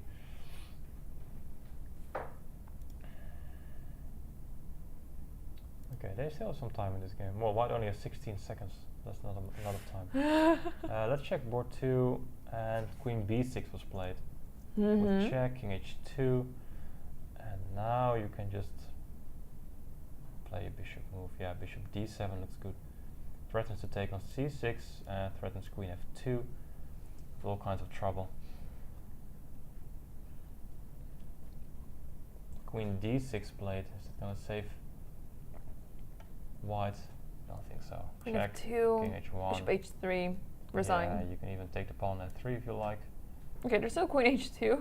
Yeah, it's not resigned just yet. But oh, actually queen takes f3. Yeah. Still not. Oh wait, there's no queen f1. Still not resigned. Wow. Bishop g5. Yeah, that should be it. That should be it, yeah.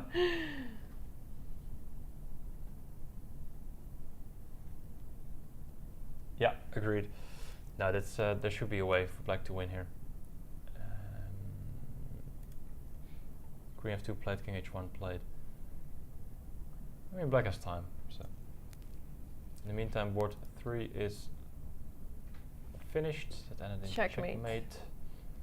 And board 4 we haven't seen yet. Between Teaswini and Khamdamova, who was the only other player with 5 out of 5. And she seems to be going for 6 out of 6. Wow. I guess she's also going to win. Looks like it. We do need the China Uzbekistan matchup then to decide who's the best board 4 of the tournament. True.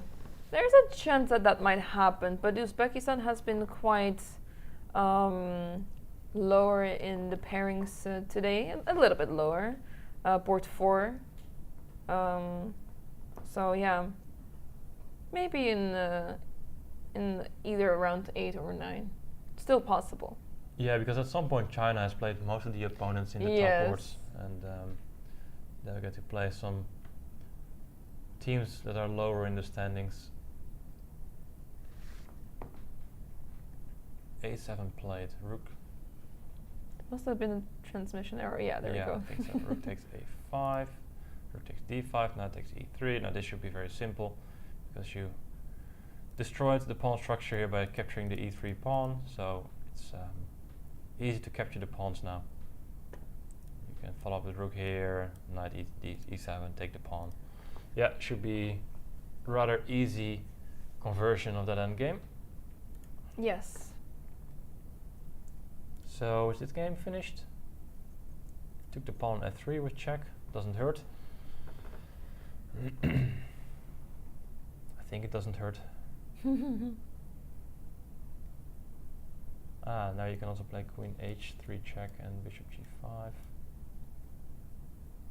Oh, that's a lovely pattern. Yeah, so you want to checkmate with the queen and bishop like this, and the funny thing is if you move your king, then suddenly the other bishop will join like this, and you have it over here.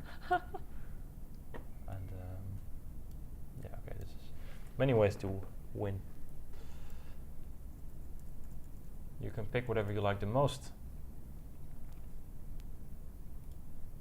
So most exciting game is the game on board 1, which is very unclear, and black is still thinking after the move knight to d4, and I can see why.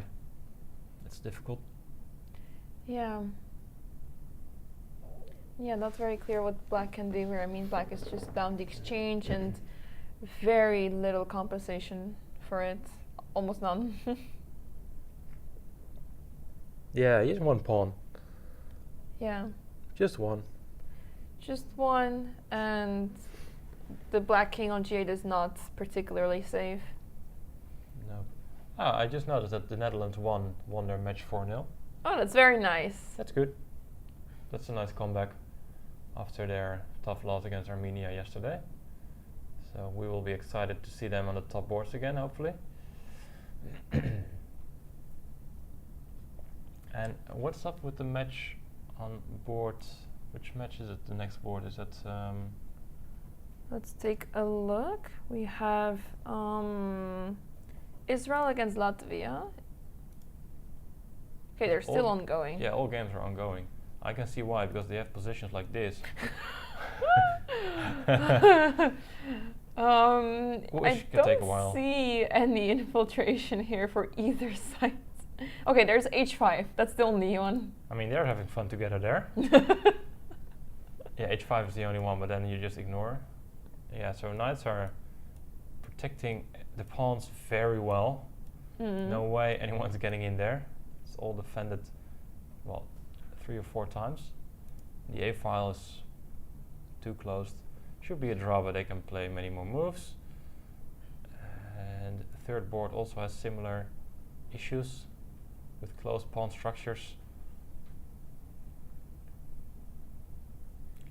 Also looks rather equal. And board 1 is not so equal because that's a big mess. They're trying to make up for the close positions of their teammates. Yeah. But this is looking very good for white, unless white's getting checkmated. And I also don't see any moves and no time on the clock for black. So maybe the live board is already behind several moves, and let's try to reload that one. No, we have a move, e4. There's a few more moves. There we go, e4. Black is still low on time though, 12 seconds left against more than 5 minutes. Very uncomfortable. e4 also is very uncomfortable though. Yeah, you can take. Because rook e8. And if you can't take, then f3 is hanging, and you don't want to lose that pawn. But how are you going to defend? Yeah, it's also hard to see how to defend because even if you place a move such as queen c3 or rook f1, you can simply capture and give a check on e8. Sorry, can't take with the king, of course. And you're losing the queen. Yeah, no longer able to defend the queen. And same goes for the rook. Indeed. Yep. Okay, so that's uncomfortable. Yep. Meanwhile, I think Uzbekistan also won board 4, so Anna-Maja, she is still on 100%. Wow. That's a good job.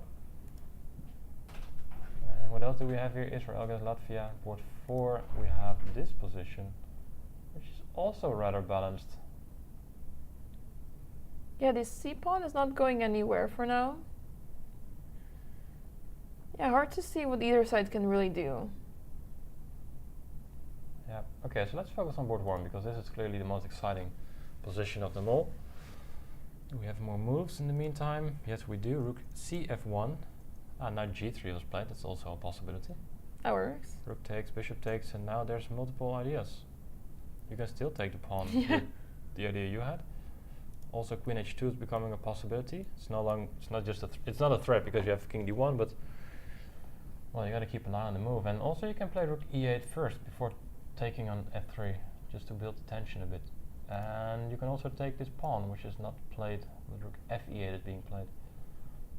I don't have too much time, so probably just keeping it simple. Yeah, up the exchange, the c6 pawn is very annoying. So if you reach an endgame, then white probably has compensation, enough compensation, I think.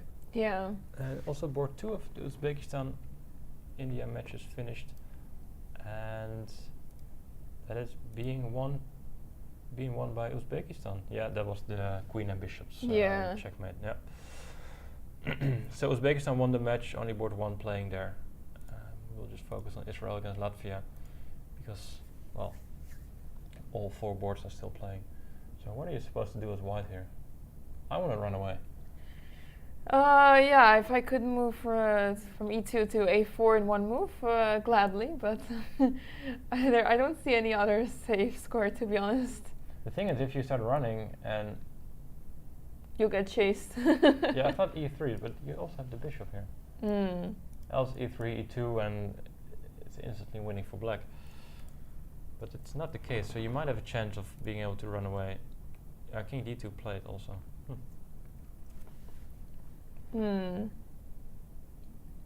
Either have bishop takes f4 or simply queen h2. Yeah, queen h2 is bothering me because of played king c1 and maybe queen e2 might be. You have queen c4, but it's a bit tricky with the rook on f1.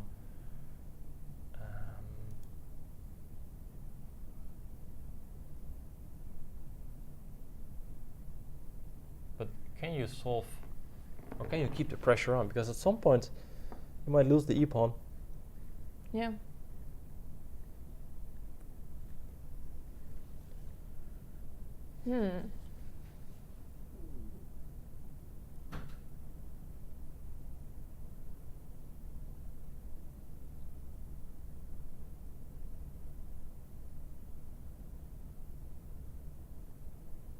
That's a pretty wild position.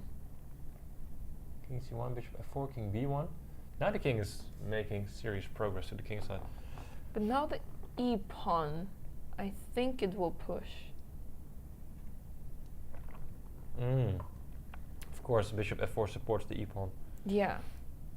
And the c-pawn is looking nice, but it's not making any progress whatsoever. It's impossible to reach c8. Knight is therefore a bit offside, and so is the bishop.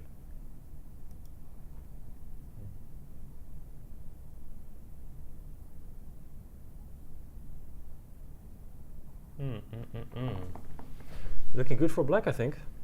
Yeah.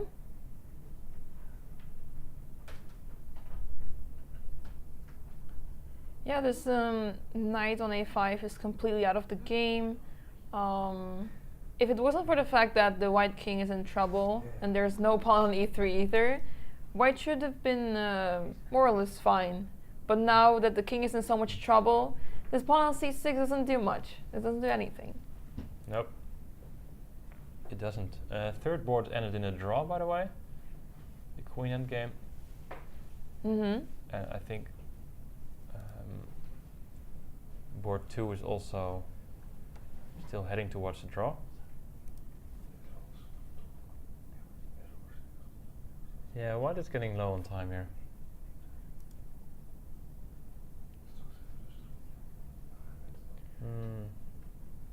Yeah, what do you do here? It's so hard to make a move. Maybe, I mean, the threat is e2, so even if you play knight c4 to try to involve the knight into the game, you're too late. Yeah, it's not even getting close. Yeah. Rook e1, queen f2. Oh, but now you don't have e2 so quickly. Yeah, I don't really like going there, but maybe. Maybe just taking the pawn f3. Well, I guess not. Queen d1 is a good move. Now you don't have that much time to find a good move. Maybe you can go rook e5, rook takes d5. Oh, that's a nice Ah, one. it comes with check. Queen Oh. d5 is with check, okay. Not the first time we blundered that one. Yes, very typical one. Queen d2, I like that. Do you? Can we we couldn't, yeah. Okay, but Since we have two rooks, I was hoping maybe we still get in time to play rook e1. yeah, but I think you're not in time. Okay, it's very concrete now. Yeah. Take, And rook rook e8. e8. And I think I have bishop f2. Ooh. And then, I mean, I attack the pawn. I also threaten to go knight b6, c7. So suddenly you're playing for all three results again. Yeah, this is not so clear anymore. So after queen d2, yeah, I think I would just take. Okay, you can't really blame black because he played the move with only 3 seconds on the clock. So I mean, Yeah. yeah, he takes. We have a very good view of the board right now, actually. Yeah. Rook d1.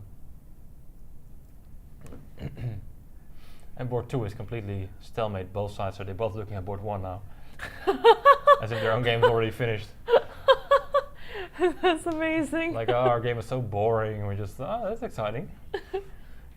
Okay, I guess there's rook e5. Yeah, that's played on the board. So you're capturing the pawn on d5 at least. Oh, that's clever. That is clever. So, c7 played. Rook takes d5 and knight. Oh. Oh, wait a second. Tactic alert. Oh. Very nice. Knight a7 also blocking rook b5, which could be annoying. And now black is low on time. How do you play the right moves here? King f7, knight a7. I guess you have to take the pawn and go after b4. Or f3, you need to give the rook. Or maybe try to get the rook on c1. So rook d4 and rook c4. Ah, but you can, oh, that's fancy. Rook e8 played. Okay, it's going fast now. Yeah, that might have been interesting, but it's very obscure. Yeah. Queen, knight takes c8. Okay, now rook d3 still possible, but king c2 will be played. You wanted to play rook d4 only after taking on c7? Yeah. I thought you wanted to play it here. Oh no, just take on c7. Which is also possible. I Yeah, think. actually. Yeah. Okay, that was what a good try. I think both options were a good try. Rook d3, that's a similar idea. But king c2 now and stopping rook c3. Yeah. So king c2, you do get this pawn. That's Yeah, I mean the knight on c8 is actually pretty stuck. Maybe black is not per se winning anymore, but I wouldn't say that black is lost here. no, I guess we're going into this rook bishop against rook endgame. Again. Not again.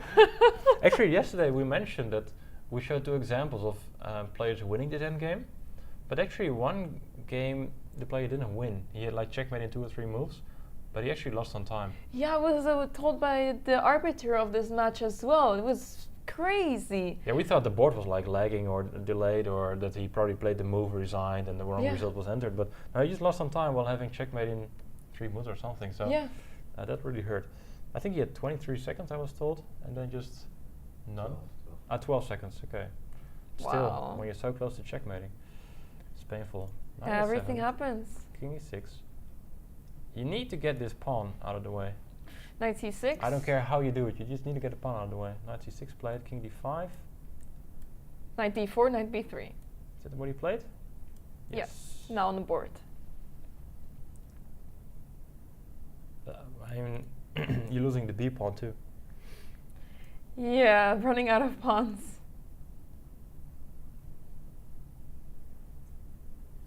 And board 2 is still distracted. Now they're focusing on their own game again. Just for reference, board 2 is looking like this still.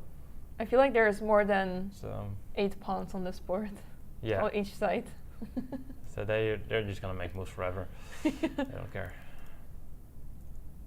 Rook h3 played. The other board is also pretty interesting in this match. Yeah, that game. I think it's not updated. Oh, this is the position. Yeah, this is the position. This is also getting interesting. Both players around 20 seconds on the clock. White is just completely crushing, right? Yeah. You just win the pawn and win d6. Yeah. You win everything. Seems to be game over. Yeah, White has a very big advantage here. So Latvia is probably going to win that game. Second game turning into a draw, and this is going to decide. Well, White needs to win to tie the score. Ooh. If board 4 is being won by Latvia. Yeah. Not an easy task. And it may also mean that the other board that is completely drawn will continue to try to win the match. Yeah.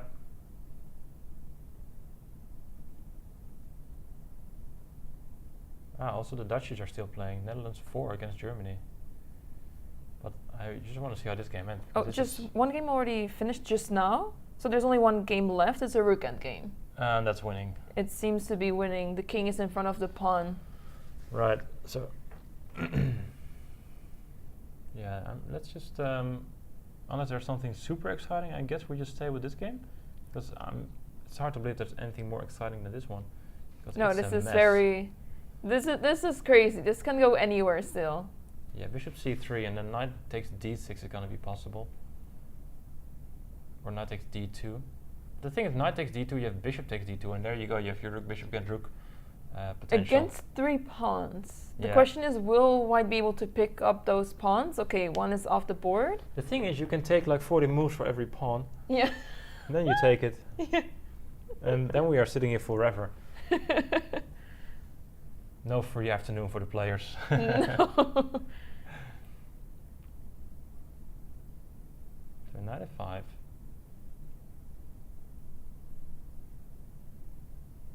Oh, nice. We do have overview. That's cool. Let's see. We can see evaluation bars. Oh, it's actually equal, of course. 1 and 2 is okay. 2 is of course equal. 4, yeah, White's winning as expected.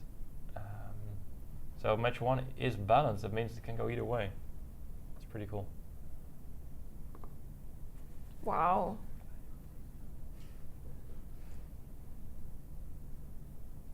Both players 10 seconds on the clock. Oh.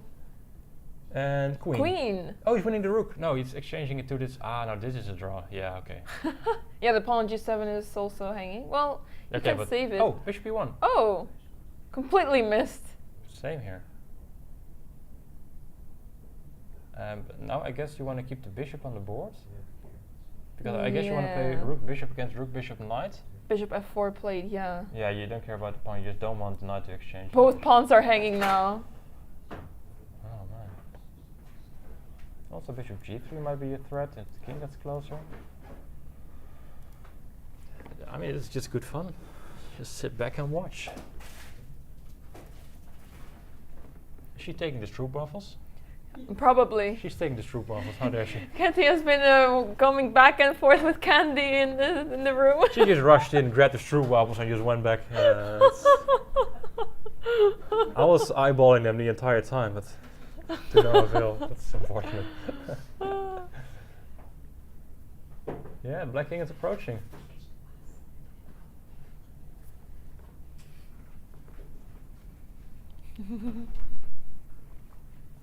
You want a water? You're still. Oh, I'm good. You're good. I was treated with lemonade. Lemonade. Wow. Yes. Even the kids don't have that luxury, I think. Okay, G5. And there's still many things that can go wrong in time trouble here. Yeah. And board 2 is still... just for a quick switch, board 2 is still board 2. They're just doing... I mean, he's trying hard with white to lose this. But it's difficult. Yeah. Very difficult. When was the last pawn? Okay, can you check when the last pawn move was in the game? Because I wouldn't be surprised if they're moving for a long time now. Move 47 was a pawn capture, and we're now on 79. Oh. It's been 30 moves. We're still good to go. Yeah.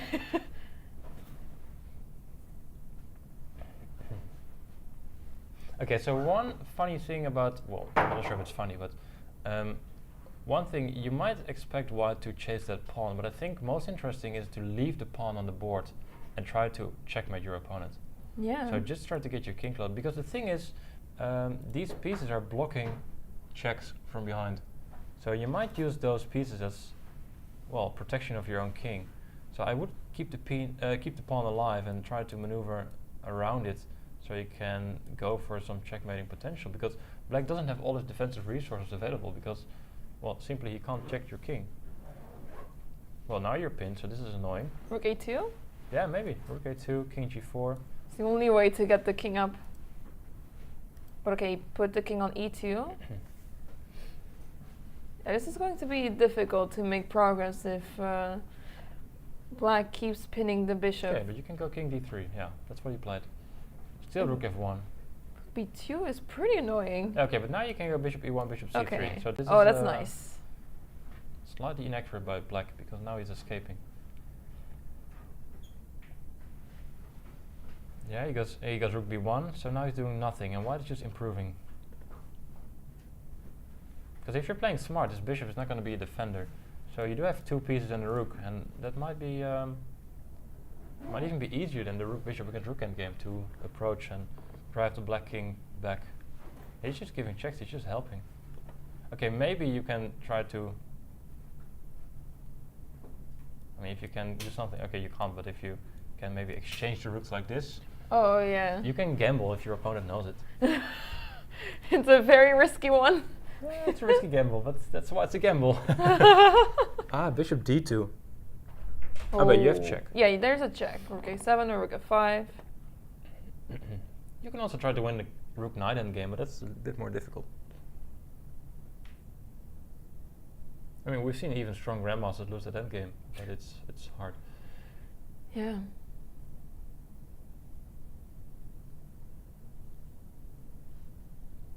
Well, rook A7, right? No, he's gonna take. No. And he takes the pawn even. Okay, that's... I think you should keep the pawn on the board, because of reasons I just mentioned. It can, I mean, you can always win the pawn if you want, but if you take it off the board, then... Yeah. Okay, this should be easy.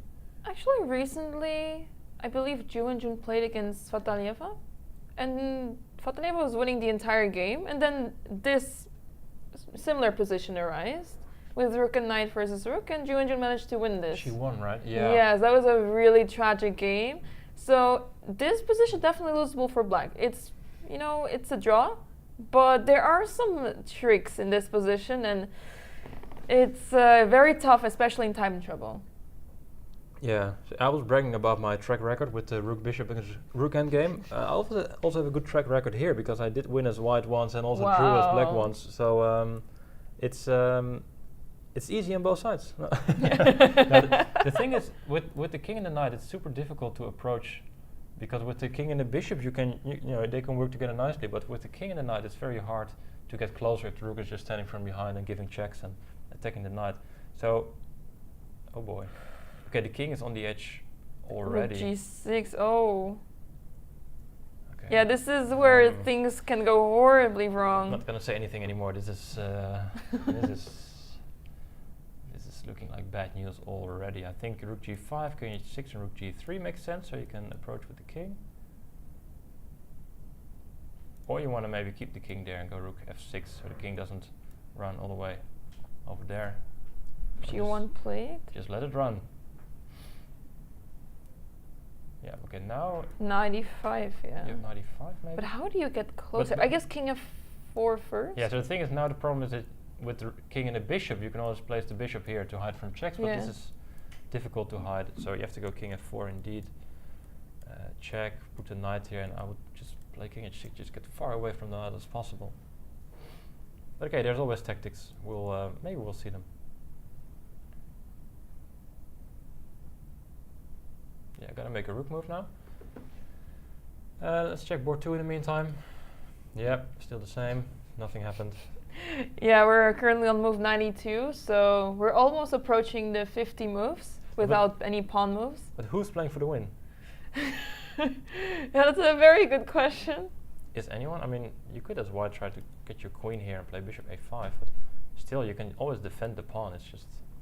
Given the match score, I think white is the one trying to go for a win here, but...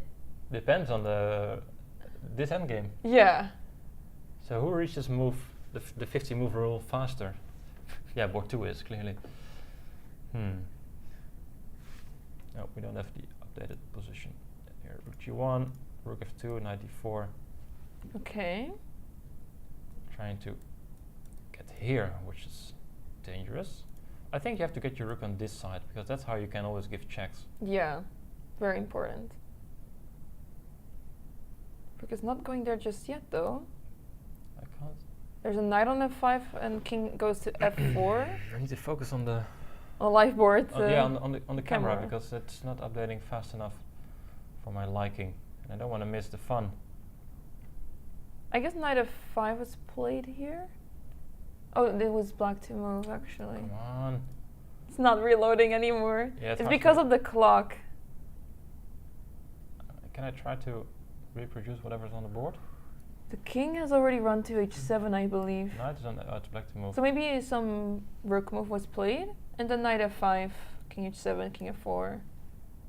There it is. Okay, there we have it. Oh. No. Okay, so knight here. I'm just gonna make some moves to get a similar position to what we have on the board, which is there it is, there it is, there it is. Okay, we're saved. Okay, almost the same position. King g8. Okay, now we need to focus. King g8. We can't miss any move now. Yeah. Oh, this is looking really dangerous for black. Yes, it is. In the meantime, the other game has drawn officially. Or actually, officially, no. It's in the system. It's a 50 move rule that has been reached. So at any point, the players can claim the draw. Yeah, and if they don't, the arbiter will after 75 moves without pawn move or capture, which is not the first time the arbiter had to intervene. King g6. Oh, but now there's knight d6 and rook d8 threatening. Yeah, rook d8 is a direct threat here. I'm expecting rook a6. The thing is, rook a8 is losing already because you give check. No, it's not. You can go to f8. The thing is, if you go to h8, check, check, you have check, king f8, rook h8, check, winning the rook. So that's already dangerous, and now it's not updating. I shouldn't move pieces. What did he play? Rook a6. Rook a6, knight d6 was played. Yeah, so now rook d8 is a checkmate threat, but I guess you can go to king f8 or king f8. Was played. King f6. King f6. Oh, king g8. You got to the edge so quickly with this king. You can prevent it from happening. Still, it's a draw, but it's a lot harder now. Rook f7, king g8, rook f6. Okay, but that's now what? You're just gonna make rook moves, right? Yeah. There's nothing white can do. Rook e6 is a threat. To threaten rook e8. Ooh. Yes, it is. Okay, so rook b6, rook e6. You have to go back to b8, and now knight f5. Ah no, he found time to bring his rook to the corner. Rook a1. We start all over again. Ooh, knight f7, but he took it back.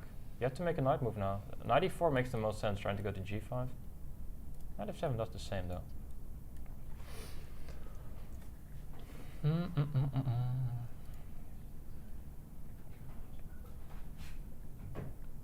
Yeah, no, bringing his rook here is clever. If you have the chance, you should do so.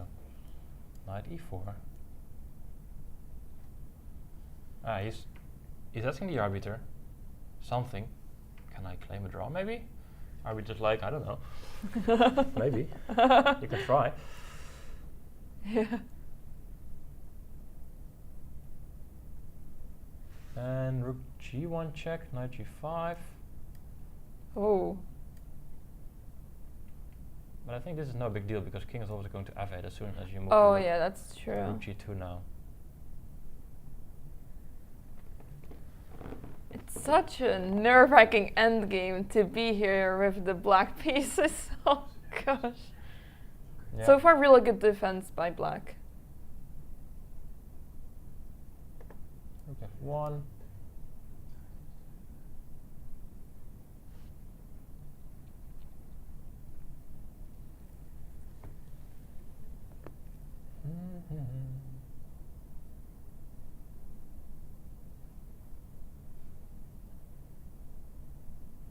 Yeah, I guess rook g3 is fine. Yeah.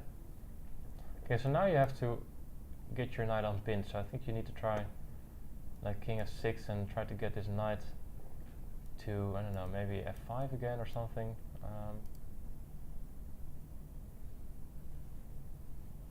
Rook e1. Okay, forcing king f8. There's no knight h7 check with checkmate ideas. Hmm. King f8 played. King f6. Ooh. Yeah, no checks, but nothing to worry about. Yeah, okay, you're fine. Rook g2. Knight e6, don't go to e8 because knight f4 wins the rook. Now you can go to g8. Yeah. And okay, maybe you should try this one. The tricky part is where you're switching back rank. So whenever you go from this back rank and you go suddenly here, thinking, well, I'm away from the back rank, and then suddenly you're on the other back rank and your rook is suddenly out of position. Yeah. Because it wants to be from behind, not from the side. So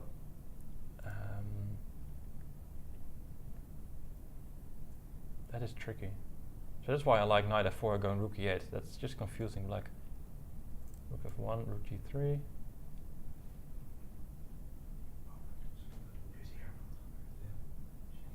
Ah, black sacrificed a piece on the second board.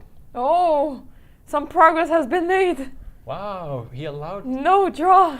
He allowed the sacrifice there. And maybe it's just bad. You can show it. Yeah, I can. I should. I'm just. This endgame is so Starstruck. exciting, but yeah, he just got bishop b5. But I don't see what's the point. I guess queen a4 check and you push the b pawn. Yeah, but I'm just gonna go queen b1, right? Queen e2? Super close. Queen e2. Yeah, okay, but I can always. Yeah. I mean, you can try some things, but I'm probably trapping your queen then. Yeah, no, it doesn't seem to be enough. Yeah, I think it's a losing attempt for black. There we go. We have it on the board. Queen b1. Oh, and is the rook knight? Is it winning? Wait, what happened? Rook g3, knight d4. There we go. King g7, knight e7. Wait, that's checkmate. King f8. It's checkmate. He won. He managed to pull it off. He won this endgame. Wow. And resigned. Wow. So we look away and suddenly it's won. So there's so much trouble winning rook bishop against rook, but rook knight against rook is just easy game. Wow. Great victory by white. Well done. Impressive. Black was defending so well, but all of a sudden, white is just completely winning. Yeah, and I think levels the score, right? Yeah. Yeah, 1.5, Now 1.5. it's So it's all even. about this game. This didn't happen, I hope. Oh, No. wait. They're repeating moves. Why is white? This is the third repetition. What is white doing? You're up a piece. Queen a6. No, repeat like a million times. He says draw, and the opponent's like no. He doesn't claim. He's like, oh, let's just ask. Oh, This is nerve-wracking. Queen b5? I think, wait, b5 was played. Ah, he played b5. Yeah, so black is really eager to win the match. And white not so. But maybe they repeated like, if they repeat like 5 times, I think the arbiter should also intervene. There was only 3 repetitions. 1, 2, 3. Oh. Huh. These Okay. two do not want to draw. So these two, we can remove these two as well. Yeah. They're just... Well, then at least the knight on h4 is able to maneuver around. True, but then also the bishop moves. Yeah. So these are decoration. We can forget about those. The thing is, every time you try something, white can always sack the piece back for at least 2 pawns. Yeah, true. And maybe even more. Yeah, I'm not sure if it's a losing attempt. It might become interesting when you go knight e1, bishop g2. Knight b1 is played instead.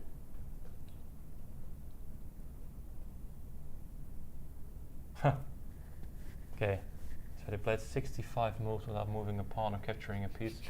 Had plenty of time to claim a draw, but he asked for a draw several times, but his opponent was like, yeah, okay, you can ask all you want, but I'm not gonna accept. And he didn't really claim the draw with the arbiter.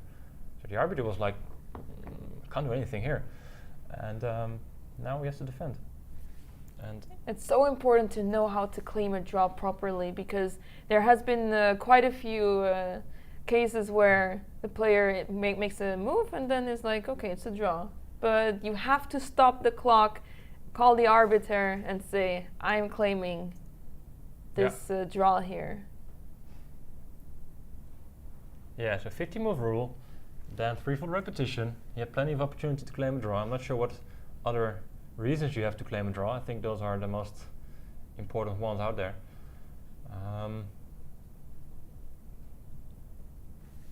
C4 played, he can sacrifice back, but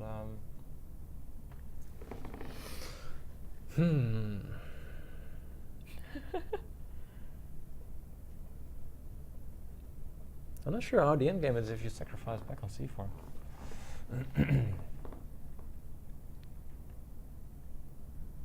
Yep, He captured it. Knight d4, bc4, knight c4, and bishop b4. Oh. There we go. King b3. b3, there we go. King b5 and 6-1. No, you have knight b2. That's Is there any way for the knight knight to b6, by the way. Oh. Which is Okay. well, that's not a draw, because then the knight can try to join the play and dominate this light square bishop. Yeah, maybe. it's too much. Not sure if you're able to, but you can try. But he played knight b2. Okay, this must be a draw. I think white is accepting the draw at this point. But yeah, I don't see how black can try to infiltrate. Well, he has this. So if you keep the bishop on the diagonal, he will always attack your Knight pawn. c4. The thing is, I can get to c5. But now king c3. Yeah, but now I'm making progress, right? Mm-hmm. Ah, but I don't have bishop a5 now. Or maybe you just go to d3 and sit there. Yeah, okay, but how do you sit there? I moved the knight. Yeah, so that's not sitting. That's moving. Oh, with the king. What? As long as I can put my king on e2. Okay, I guess the knight on h4 can get activated. That's the dangerous part. Yeah. What is his current position? Knight b2.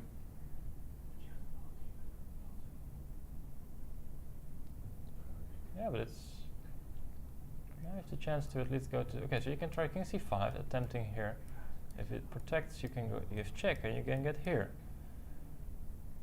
This is the position we just had, actually. Yeah. And now you have to move your knight. Then it can go here, and it can go here. Mm-hmm. You have to move your knight again, and I can get closer, maybe. And now you're running out of moves at some point, because I can maybe at a given moment I can bring my knight. But do you run out of moves? Maybe the white knight can get to f7 somehow to try to attack g5. Right. Okay, tricky. You might be playing for all three results then. Yeah. It's weird. Oh, allowing king d4. Knight c4. Allowing king d4. That's a massive losing attempt. Or is he going for the win? Oh, king b4? This is going to be a interesting race. This is a roller coaster. Who's letting who in? I don't know. Is white entering the black position? Is black entering the white position? Are they both? Who's playing for the win here? Maybe white is. It's really hard to tell. I'm really terrified of that f4 pawn. It feels like that pawn is faster. Yeah, maybe. I don't know. Just do it. Just go king d3. I don't know. Knight g6 first.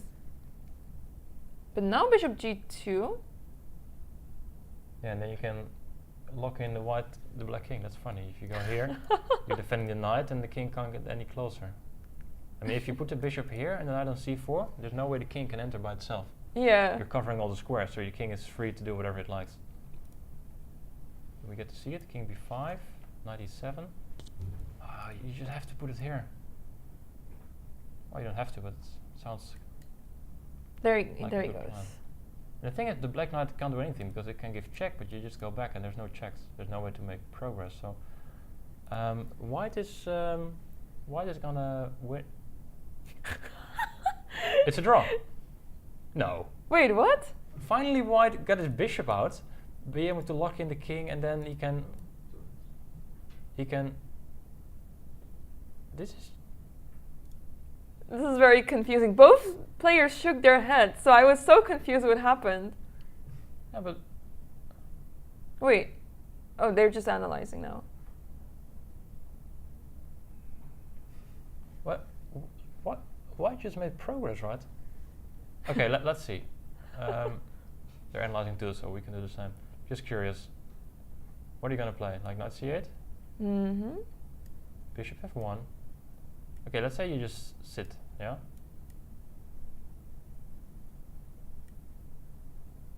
I don't know, it's hard to sit. You can't really make a move. Knight c8. King c6 is always there. Hold on, I can't even move my knight. What am I supposed to play here? Maybe you should take, I don't know.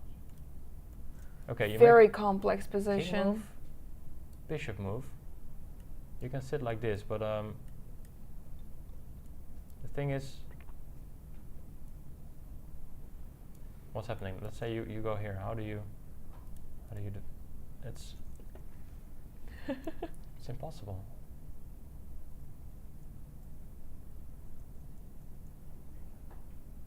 Yeah, this is how the game ended. Should we just check the evaluation of the engine? I'm curious now. Yeah, let's do it.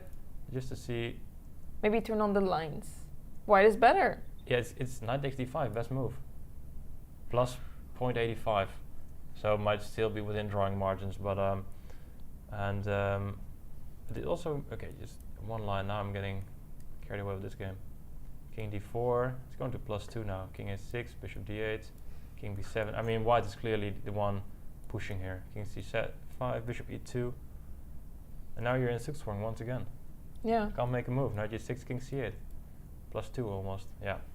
No, I think white was just winning in the final position, or at least practically. Winning. Yeah, crazy that the game ended at this point when it could have been a draw, an hour ago. Yeah. But what a finish to this match and also the round, because all the games have completed. Well, yeah. About time. I would almost say. Yeah, the players that came in last also had the longest games, and I think to wrap things up briefly, do we have results? Chess results? No, not yet. Okay. Well, we can tell that China won their match 3.5 against Turkey, very, very convincing. Match 2, Armenia won against Hungary with 1.5. Yes. And the third match, Armenia won. Yeah. Armenia won, and third match, Kazakhstan 4-0 against Switzerland. As we have results, that's nice. Yes. And Uzbekistan beat India 3.5. That's a very impressive score. That is. So that means China is firmly in the lead of this event. followed by Armenia at the moment. Yes. 2 match points behind, and that will be the match for tomorrow morning. Players will have a afternoon off. They will go some cultural trip, or maybe just relax at the hotel, or do something else. I don't know. Maybe prepare all afternoon for tomorrow. Yeah, that means we will wrap things up for today, and yeah, tomorrow the games will start at 10:30 in the morning. Once again, we'll be here together also once again. So thank you, Anna-Maja, for once again commentating and joining us here today. It was a pleasure. And I hope everyone enjoys their free afternoon, and see everyone tomorrow. See you tomorrow. Thanks for watching, and bye-bye. I love food. This is Gevulde Koi. I'll give it maybe a 7. It's actually good. A 7 out of 10. It seems to have like coconut in it, and it's really sweet, so I give it an 8. You like it? No! No! It's kind of sticky. That's nice. Mine is 6.9. Uh-oh. It's just weird. Yeah. It's quite soft, yeah. This is actually my favorite so far. I think it's better than this because it's not too sweet. Oh. I love it. 69 out of 10. It seems like something you could take for like a good 2-3 days, and you're like, you know what? I can get another. Say it again.